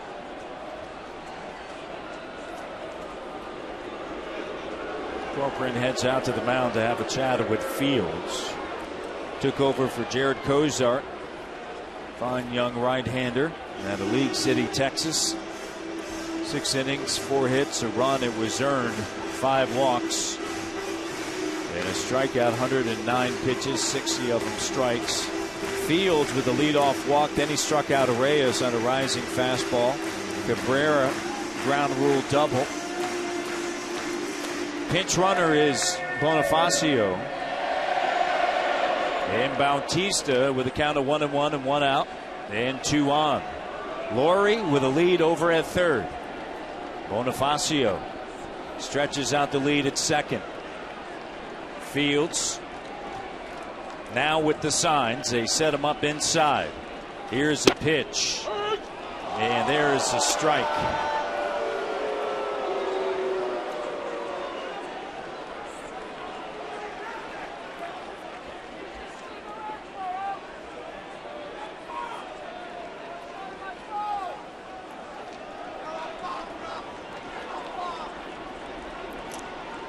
Fields ahead in the count, 1-2.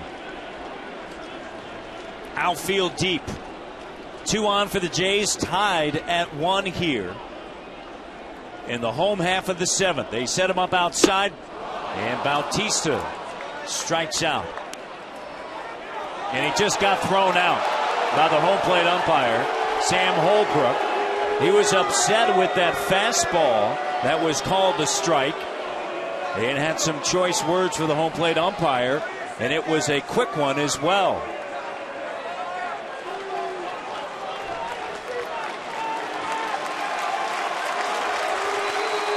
And John Gibbons now out to have a word with the home plate umpire.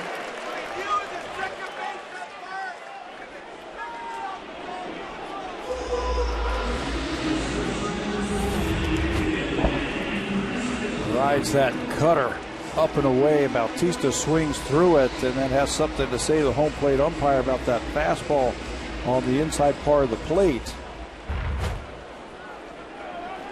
And is tossed. Bautista tossed for the 2nd time this year. So now they're not even going to give Edwin a chance. So an intentional walk.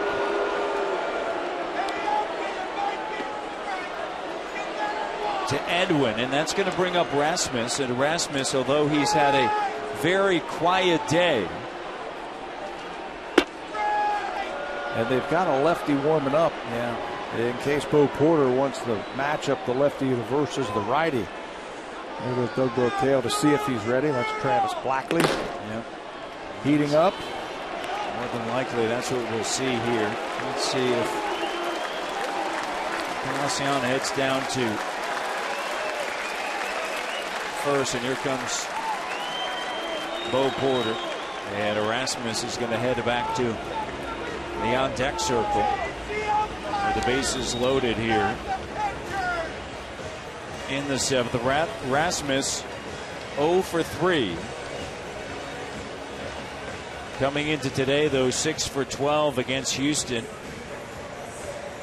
and in the month of July hitting .375. Fields is done, and the left-hander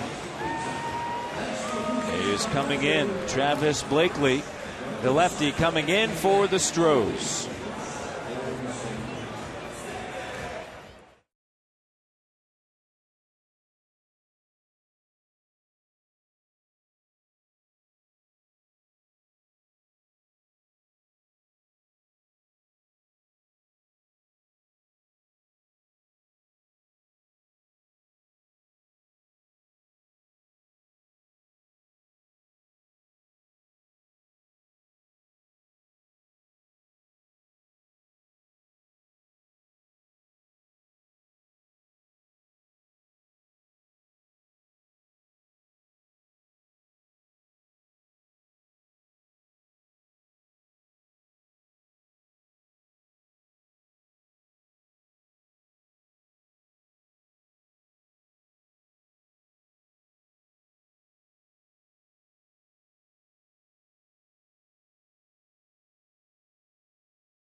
And Rasmus, since the All-Star break, big numbers along with Encarnacion and Reyes. Yeah, these players have really carried the Blue Jays on this homestand right here. Edwin Jose and Kobe Rasmus, 343 average, 5 extra base hits, an OPS of 988.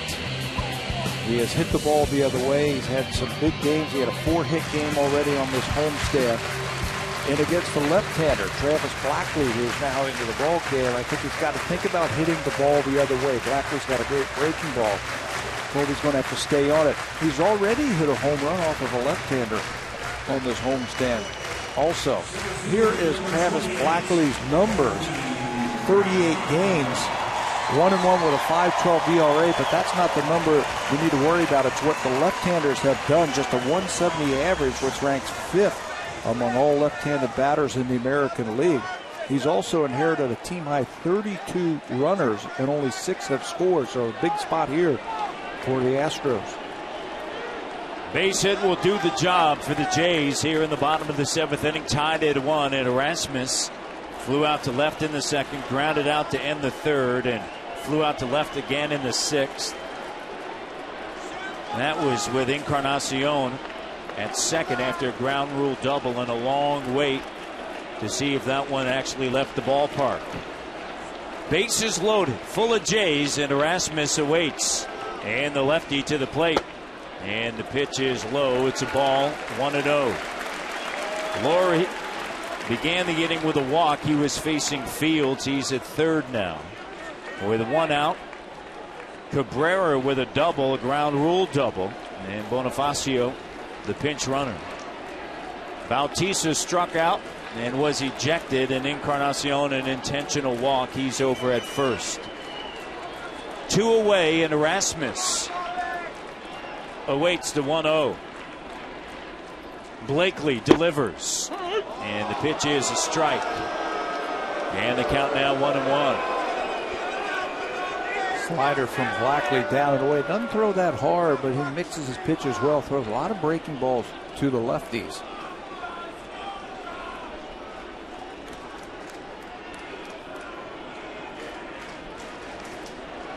Colby can cheat and look for that ball away if he wants to.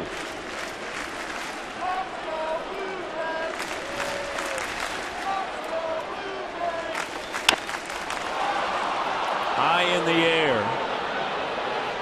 Back of the first base bag, the second baseman. And Blakely gets out of it. Jays leave the bases loaded in the home half of the 7th.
Brought to you by the all-new, completely re-engineered 2014 Acura MDX, the luxury SUV redefined. Experience it now at your local Acura dealer. 4th inning for the Houston Astros. 3-1 count and liftoff. Brett Wallace gets a fastball from Todd Redmond. His only mistake all afternoon is our drive of the game into the seats. That's the only run that the Astros have scored. Blue Jays have one also. Brett Wallace flexing his muscles, showing some power this afternoon. Steve Delabar takes over for Aaron Loop. He had a clean inning in the 7th inning. Delabar's numbers outstanding, 5-1. Pitch down low and away. So Travis Blackley gets out of that inning with the bases loaded. And Erasmus popping out to Elmore. Pitch up and in. Said Blakely, but it's Blackley. And a shot there of Emilio Bonifacio, who's taken over in left field. He came on to pinch run for Cabrera. And there is a strike. So the Blue Jays, they've had their chances. They have stranded 10 in 7 innings, and they're going to have to use another player now with Bautista out of the ball game. Bonifacio in the game. They've got Adam Lind on the bench, Aaron Sebia, and Mark DeRosa. So some choices for John Gibbons as they go back around the lineup. Delabar to the plate, and this one fouled off. Elmore and Jonathan VR, and then Robbie Grossman. Solo home run off of the bat of Brad Wallace back in the 4th inning. Came up with the Blue Jays. There is a strike, and was traded for Anthony Gross. Good one down here in the 8th. 95 in paint right here. Steve Delabar, second among American League relievers in strikeout. Shows you why. Painting that fastball down and away for the first out. The All-Star comes set.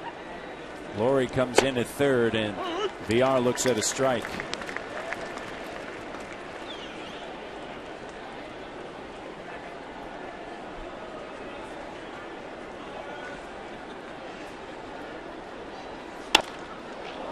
In the air, left field. Underneath it. And 2 down here in the top half of the 8th inning.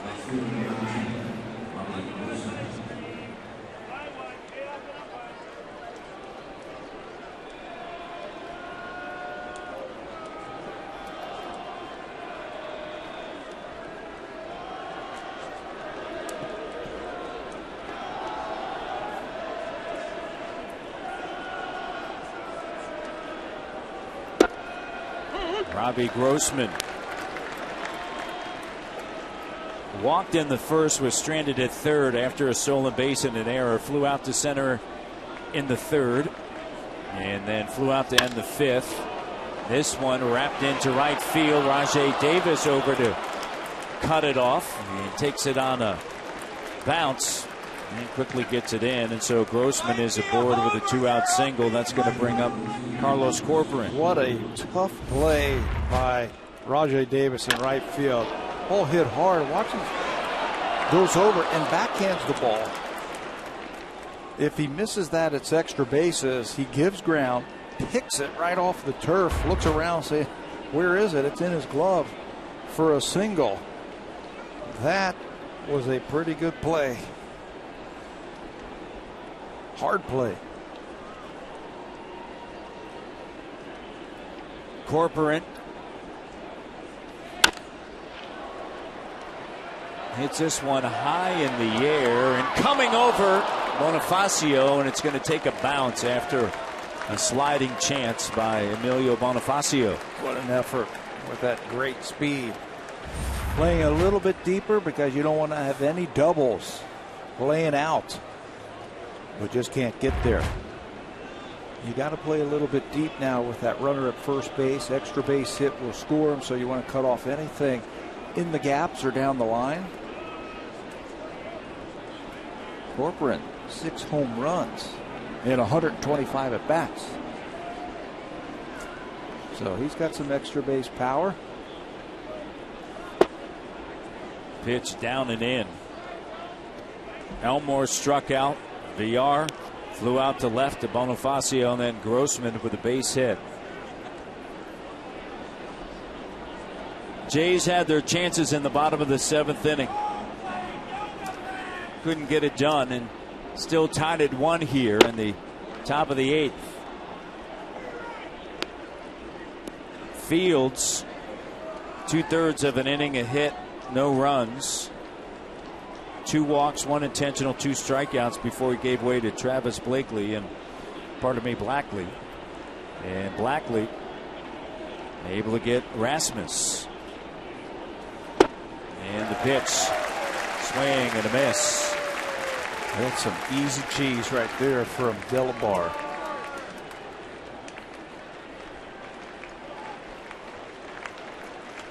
Steve last worked a couple of days ago against these Astros. Pitched in the 8th inning, gave up a hit, had a couple of punch-outs. That pitch misses away. Count now run full with 2 outs here in the 8th.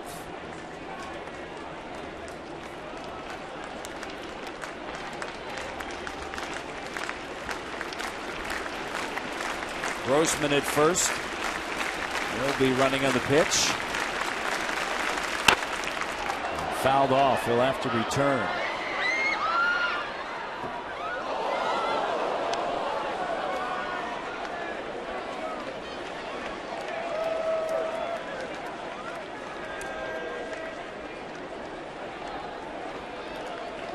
Rasmus in that 7th of the last 16 games, hitting .417, but unable to come through. Hitless on the day. And Delabar, strike 3, see you later. Corcoran strikes out. Second strikeout, and that ends the top half of the 8th inning. Time for a Blue Jays Central update. Here's Jamie Campbell and Greg Zahn in the Blackberry broadcast studio.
Presented by Baseball Canada and Little League Canada, Charlottetown, PEI, August 8th through the 10th at Victoria Park.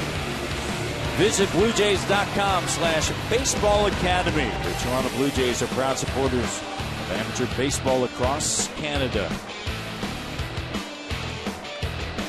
Home half of the 8th inning here. It's going to be Turris, Davis, and Tolley. Blackley, the left-hander.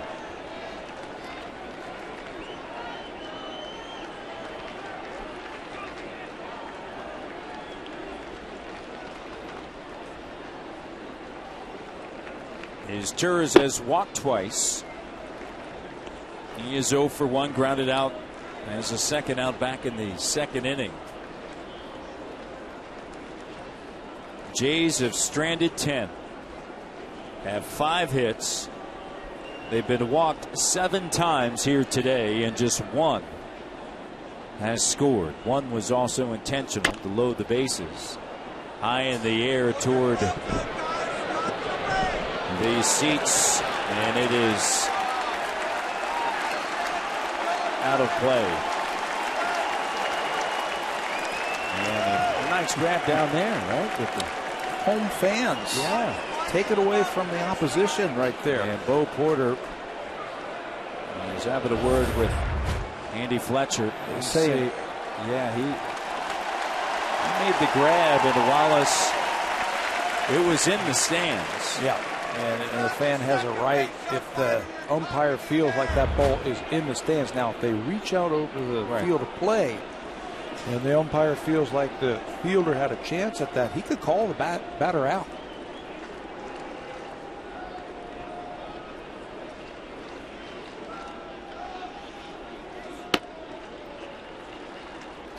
Still not as good as play as we saw with Teddy over there. The barehanded grab. Showing him how to get it done. As Tur is trying to get it done here. Blackley looks in. Outfield straight away. And now he's asking his catcher Corcoran to roll through the signs one more time.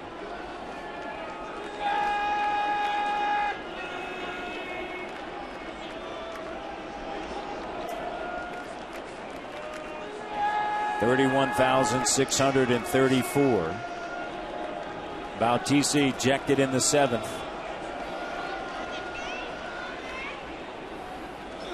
And the pitch driven to left center field. Going back, Grossman. Grossman in the shadows makes the catch. Gave it a ride. Looked like extra bases. The outfielders again, that's the the go-ahead run at the plate, so you got to play a little bit deep. No doubles defense, and Grossman took off right away. Looked like an extra base hit off the bat of Astros. Well, there he is, camped underneath it to make the first out.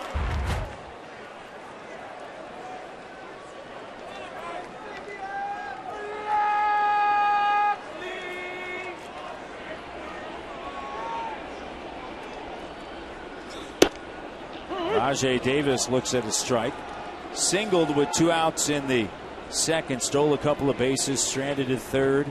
Made it to 3rd in the 4th. Was out at home as he tried to get around Corcoran on the tag, and then a fielder's choice back in the 6th. Can he get something started here as that pitch misses?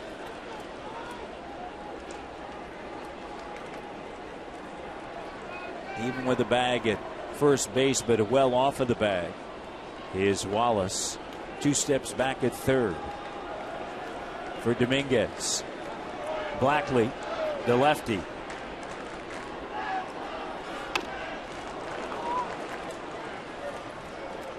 Two strikes now on Davis.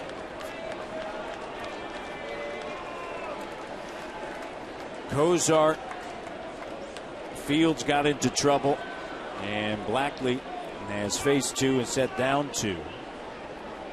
And as we have noted, Jays have had their opportunities.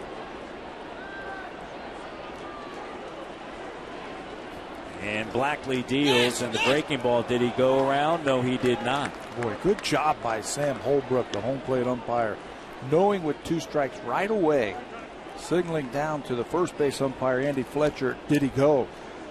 Just in case, so Rajai Davis could know. Watch it, a curveball in the dirt, check swing, and right away he asks to let Davis know if he felt he went. Rajai's got to take off. Good job.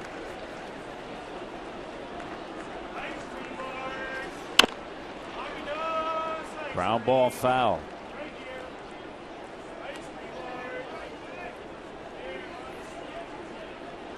On deck for the Blue Jays, J.P. Sebia has come out with the left-hander on the mound. That's why the right-hander for the Houston Astros is warming up. The counter move.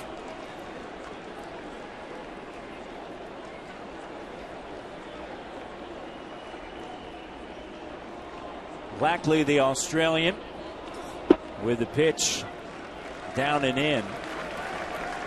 He was originally signed by Seattle as a free agent in 2000. Made his debut in 2004.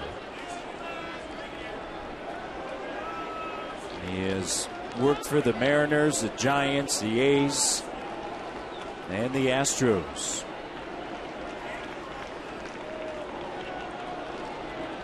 Comes set. And here's a 3-2 to Davis. It's a walk. Will the Jays make them pay this time?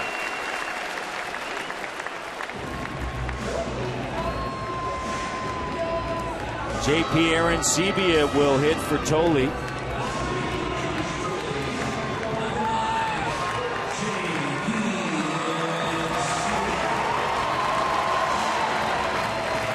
Power and Arancibia is going to pinch hit for Tolle. John Gibbons knows that they might leave the left-hander in there because he's got a better move with Davis over there at first base. You bring in the right-hander to face Arancibia, guaranteed that Rajay Davis is going to steal second base. Now there's some question with the left-hander. Much better move.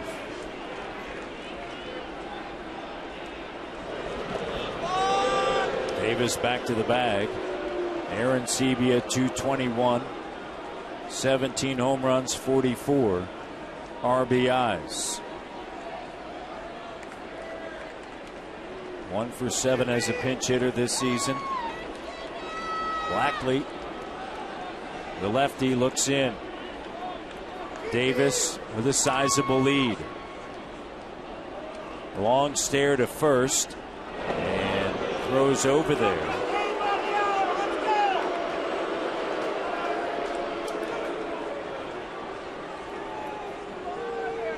Got to pick up something in his stretch that tips to you that he's going to home or he's going over to first base. Rajay will get a couple of throws as you see him trying to steal a sign from his catcher and then go on the first move on the left-hander.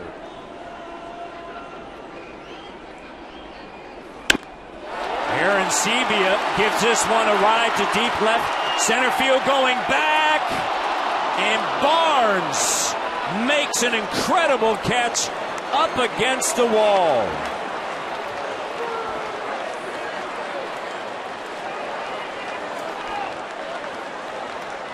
Wow. Hope dashed. I have seen that kid at center field make 3 or 4 outstanding plays. He's got good speed. He never gives up on this ball. Arancibia clubs it to left center field, never gives up, finds the wall, gets right to that scoreboard and takes away extra bases. Rajay Davis does the right thing. He gets around second base on that deep drive to the gap and then has to hustle all the way back to first base. But what a play by the center fielder, Barnes. Barnes taking away an extra base hit here in the home half of the 8th inning. Davis, he's at first. Blackley looks over there and chases him back.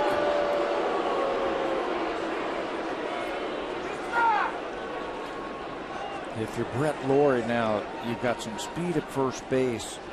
Maybe guess that he's going to challenge you with a fastball. See if you can score him from first with an extra base hit. And once again over at first base. Yeah, Rajay not really sure when Blackley's coming over there. Joe West at second base, pointing to Blackley, saying, sure, you can go ahead and change the baseball. Bo Porter's going to come out and make a pitching change. Yeah. Interesting. Bo Porter hustling out there, and he's going to make a change, go to a right-hander.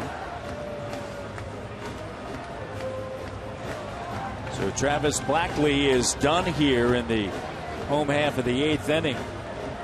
And the 4th pitcher comes in for the Houston Astros.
Travis Blackley is done. Jose Cisnero comes on. The right-hander to face the right-handed hitting Brett Lawrie. He's got some power in that arm. We've seen him the other day. Cisnero came into that game. He's got some strikeouts in him, 40 strikeouts, which ranks him 4th. Davis takes off from his knees. The catcher throws it into center field, and Davis will now trot to third. Oh, boy. Corcoran tried to get Davis from his knees. At that point, you're better off just not even throwing it. Yeah. But it works out for the Jays. Look where the pitch is. You have no chance at throwing out Rajai Davis on that one, even if you catch it cleanly. Rajai sees that that ball is going to be made at second base. That's what happens when you bring in the right-hander. He's going to go on the first pitch. Steals it now. He's 90 feet away. 4 stolen bases for Davis here today. Can Brett Lawrie come through? Go ahead run now 90 feet away, and the count is 2-0. He can get way off at third base. Davis also. Look at where the third baseman is playing deep. Get a big secondary lead. Score any way you can.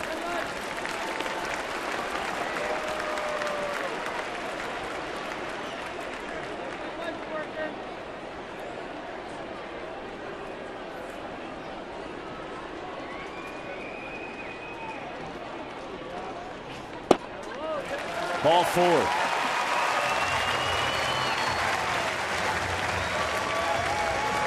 Davis walked with 1 out here in the 8th inning facing Travis Blackley. And then Aaron Sebia gave one a ride, and Bo Porter didn't want to see Brett Lawrie do that, so he went to his bullpen, and Cisnero just walked Lawrie. That's going to bring up Jose Reyes here with runners at the corners. And 2 away. Go ahead run at third. Reyes into center field. Barnes all over it.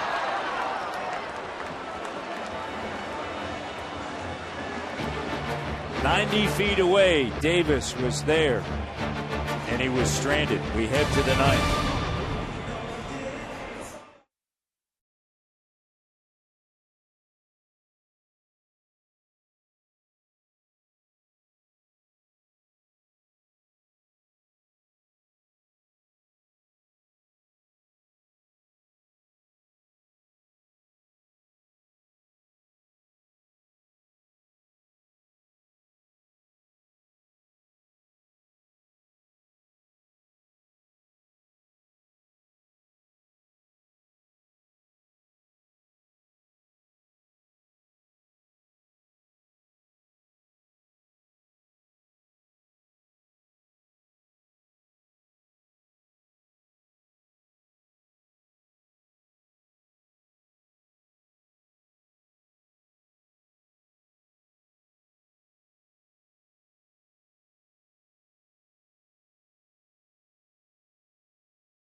Games pitch by pitch and enjoy in-game video highlights.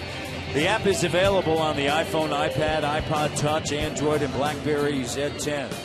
Season-long subscription packages are available. Visit BlueJays.com. At-Bat13 is the official app of Major League Baseball. Another opportunity that the Jays miss out on in the 8th. Houston Astros are going to get their first look at Casey Janssen here in this series. 18 for 20 in save opportunities. Janssen last worked the 24th. That was the Dodgers series, when he was charged with a blown save, gave up a run and a hit.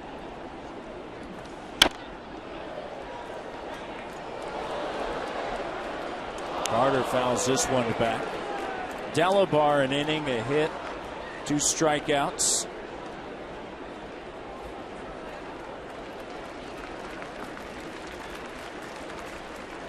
And did he go?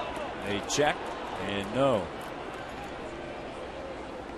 Aaron Sebia, who came in to hit for Tolle, is behind the plate.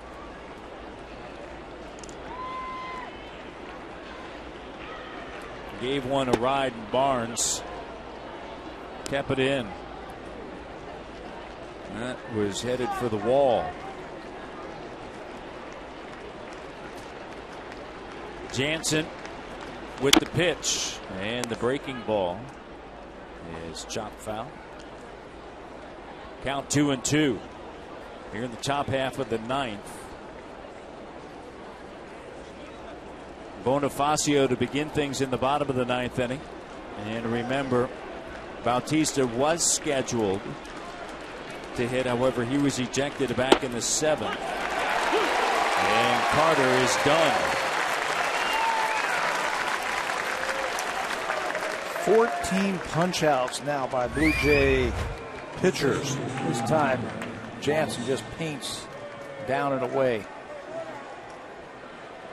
Carter strikes out for the 3rd time, taking that pitch right at the knees and right on the corner. That's where Casey lives. Wallace made a difference in the 4th with a solo home run.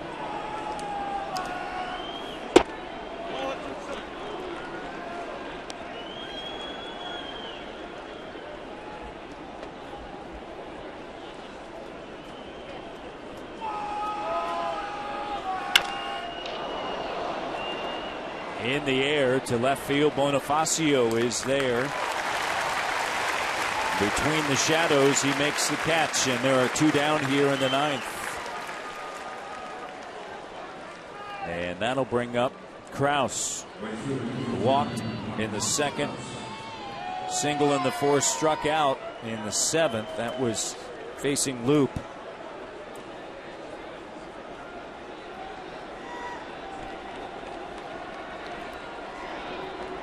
Todd Redmond, 6 innings, 3 hits, a run. It was earned, 2 walks, and a career best 10 strikeouts, tying a season best in strikeouts for the Jays. Dickey with 10 back on May 14th in San Francisco, and Josh Johnson on June 17th against Colorado with 10.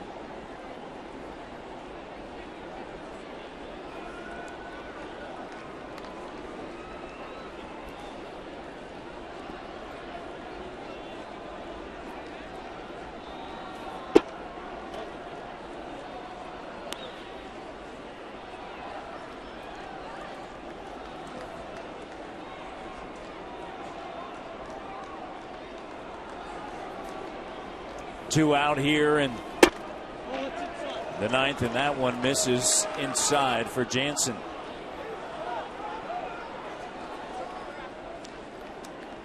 Jay scored in the 3rd, and it was a Wallace home run in the 4th to tie it.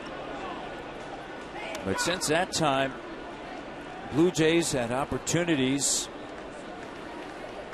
They had him in the 6th, 7th, as well as the 8th. Unable to get it done. Left runners on every inning except the 5th. Kraus into center field. Erasmus coming in. It's a 1-2-3 9th inning. Jays coming to bat in the home half of the 9th. Bonifacio. And it's Jose Bautista's spot in the order, and on to Edwin Encarnacion in the home half of the 9th, tied at 1.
Coming up on East MLB on Sportsnet, Angels in Oakland, on Ontario as well out west. Angels and Athletics Pacific. The Angels and the A's, and on the World CONCACAF Gold Cup final just underway, USA and Panama.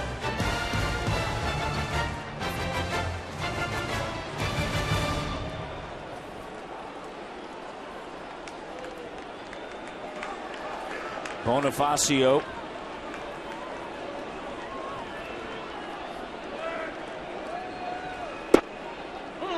And there is a strike. It'll be nice to get his speed on the bases right here to lead off the bottom of the ninth inning. He's a lot like Rajay Davis once he gets on. Pitch in tight. He is a force. Adam Lind is on deck.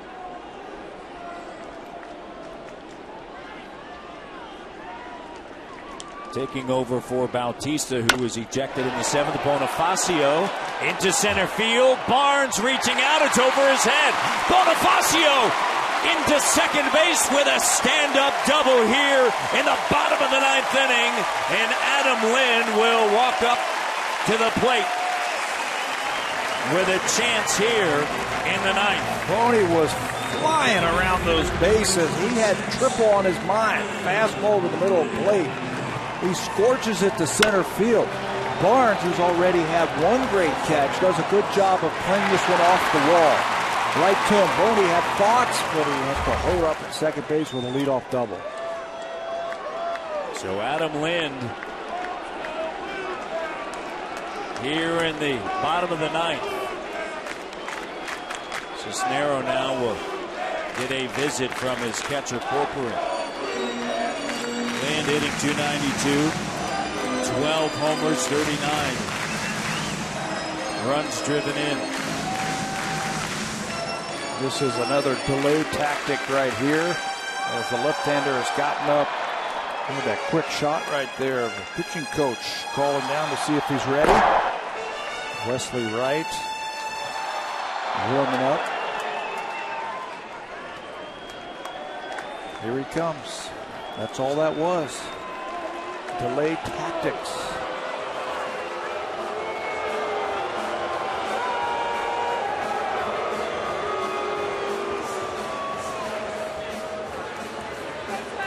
Bo Porter out to the mound.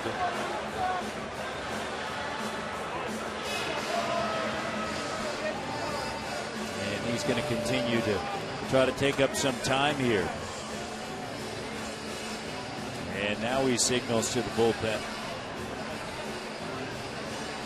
Cisnero done. Fifth pitcher for Bo Porter coming in.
Bob McCown every day on Sportsnet 590, The Fan.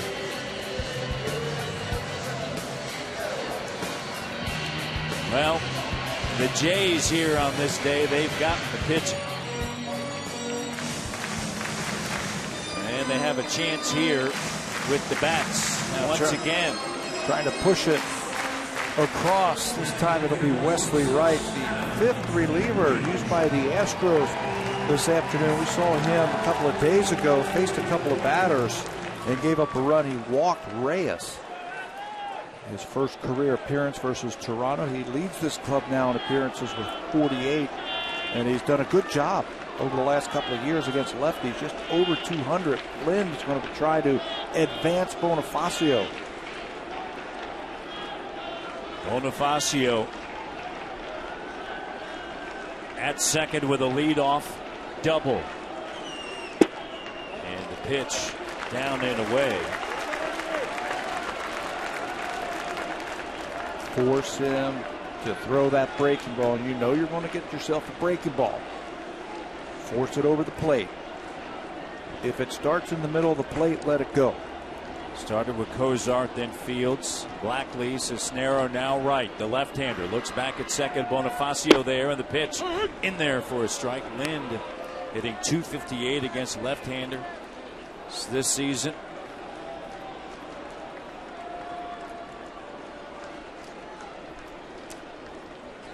Was hitless yesterday as a DH. Right. Play back at second. And diving in safely is Bonifacio. Jays are 0 for 9 with runners in scoring position today. That is why they're right here in this tied game at 1 in the bottom of the 9th inning. They've stranded 12. Bonifacio, the winning run, standing back at second base. Look for something that you can pull to the right side. They are deep on the right side of the infield. Elmore, the second baseman, out in short right field.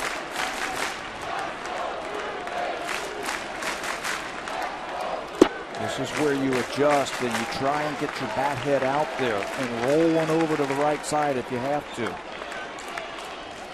He's going to be pitching him away. So you have to make that adjustment. Edwin Encarnacion waits on deck patiently.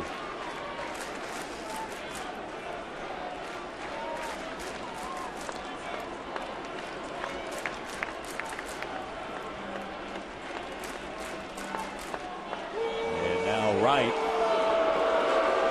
backs off of the rubber. Bonifacio will go back to the second base bag, touch it, and now regain his lead.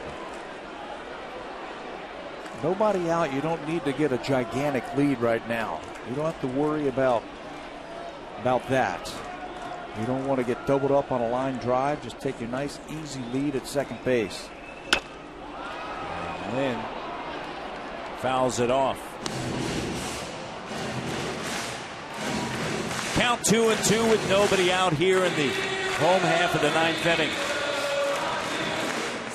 Jays, after the game, head to Oakland to take on the A's. 10-game road trip coming up. Oakland, LA, to see the Angels, and then Seattle.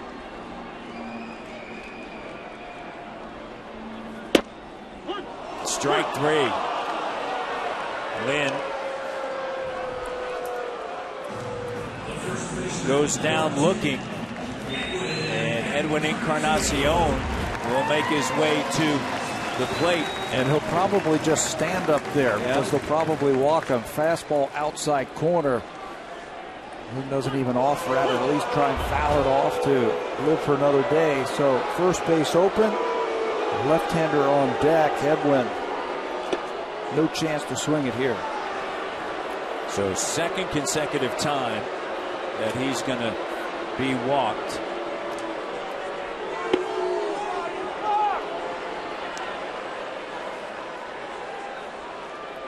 Encarnacion, sac fly RBI in the third.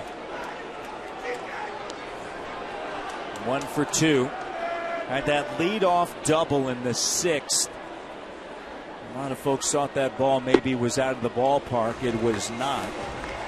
After the review, and he was stranded at third. I think both Porter and the Astros were tired of seeing Edwin swinging the bat. He's had one heck of a series.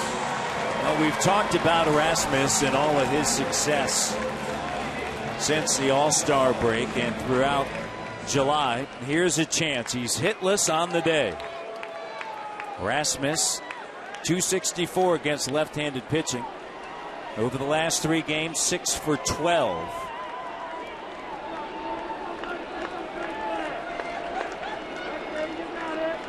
A base hit here would do it. Runners at first and second. Bonifacio with the lead at second. There's one away. And the pitch. You know, here's another important runner. Not just Bonifacio, but Encarnacion over at first base. He's got to get a big secondary lead. If there's a ground ball in the infield, he has to break up the double play. And watching Edwin, he is getting way out there. Brett Wallace is trying to sneak in behind him at first base, and it looked like he was trying to get the attention of the pitcher.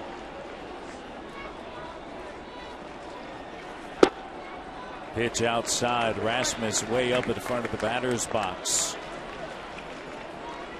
Against a left-hander right. Came in for Cisnero, who gave up the double to Bonifacio here in the 9th. He replaced Blackley. He replaced Fields, and Cozart worked 6 to begin this game. Fine righty. The 1-1 and strike 2.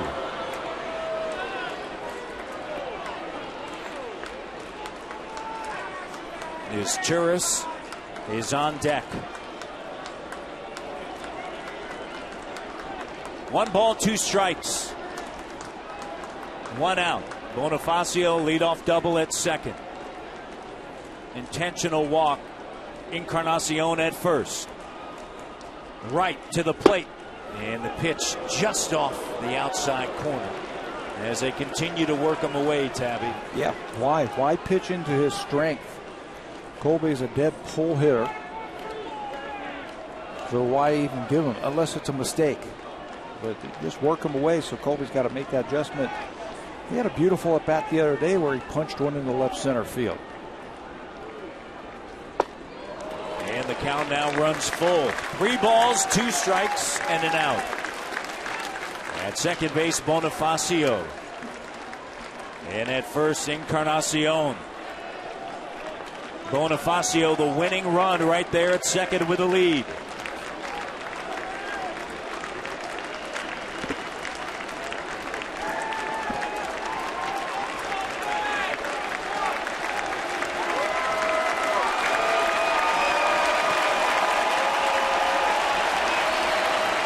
The 3-2, ground ball through the middle, rounding third. Bonifacio, the throw to the plate, not in time. The Jays are winners as they get ready to head out west.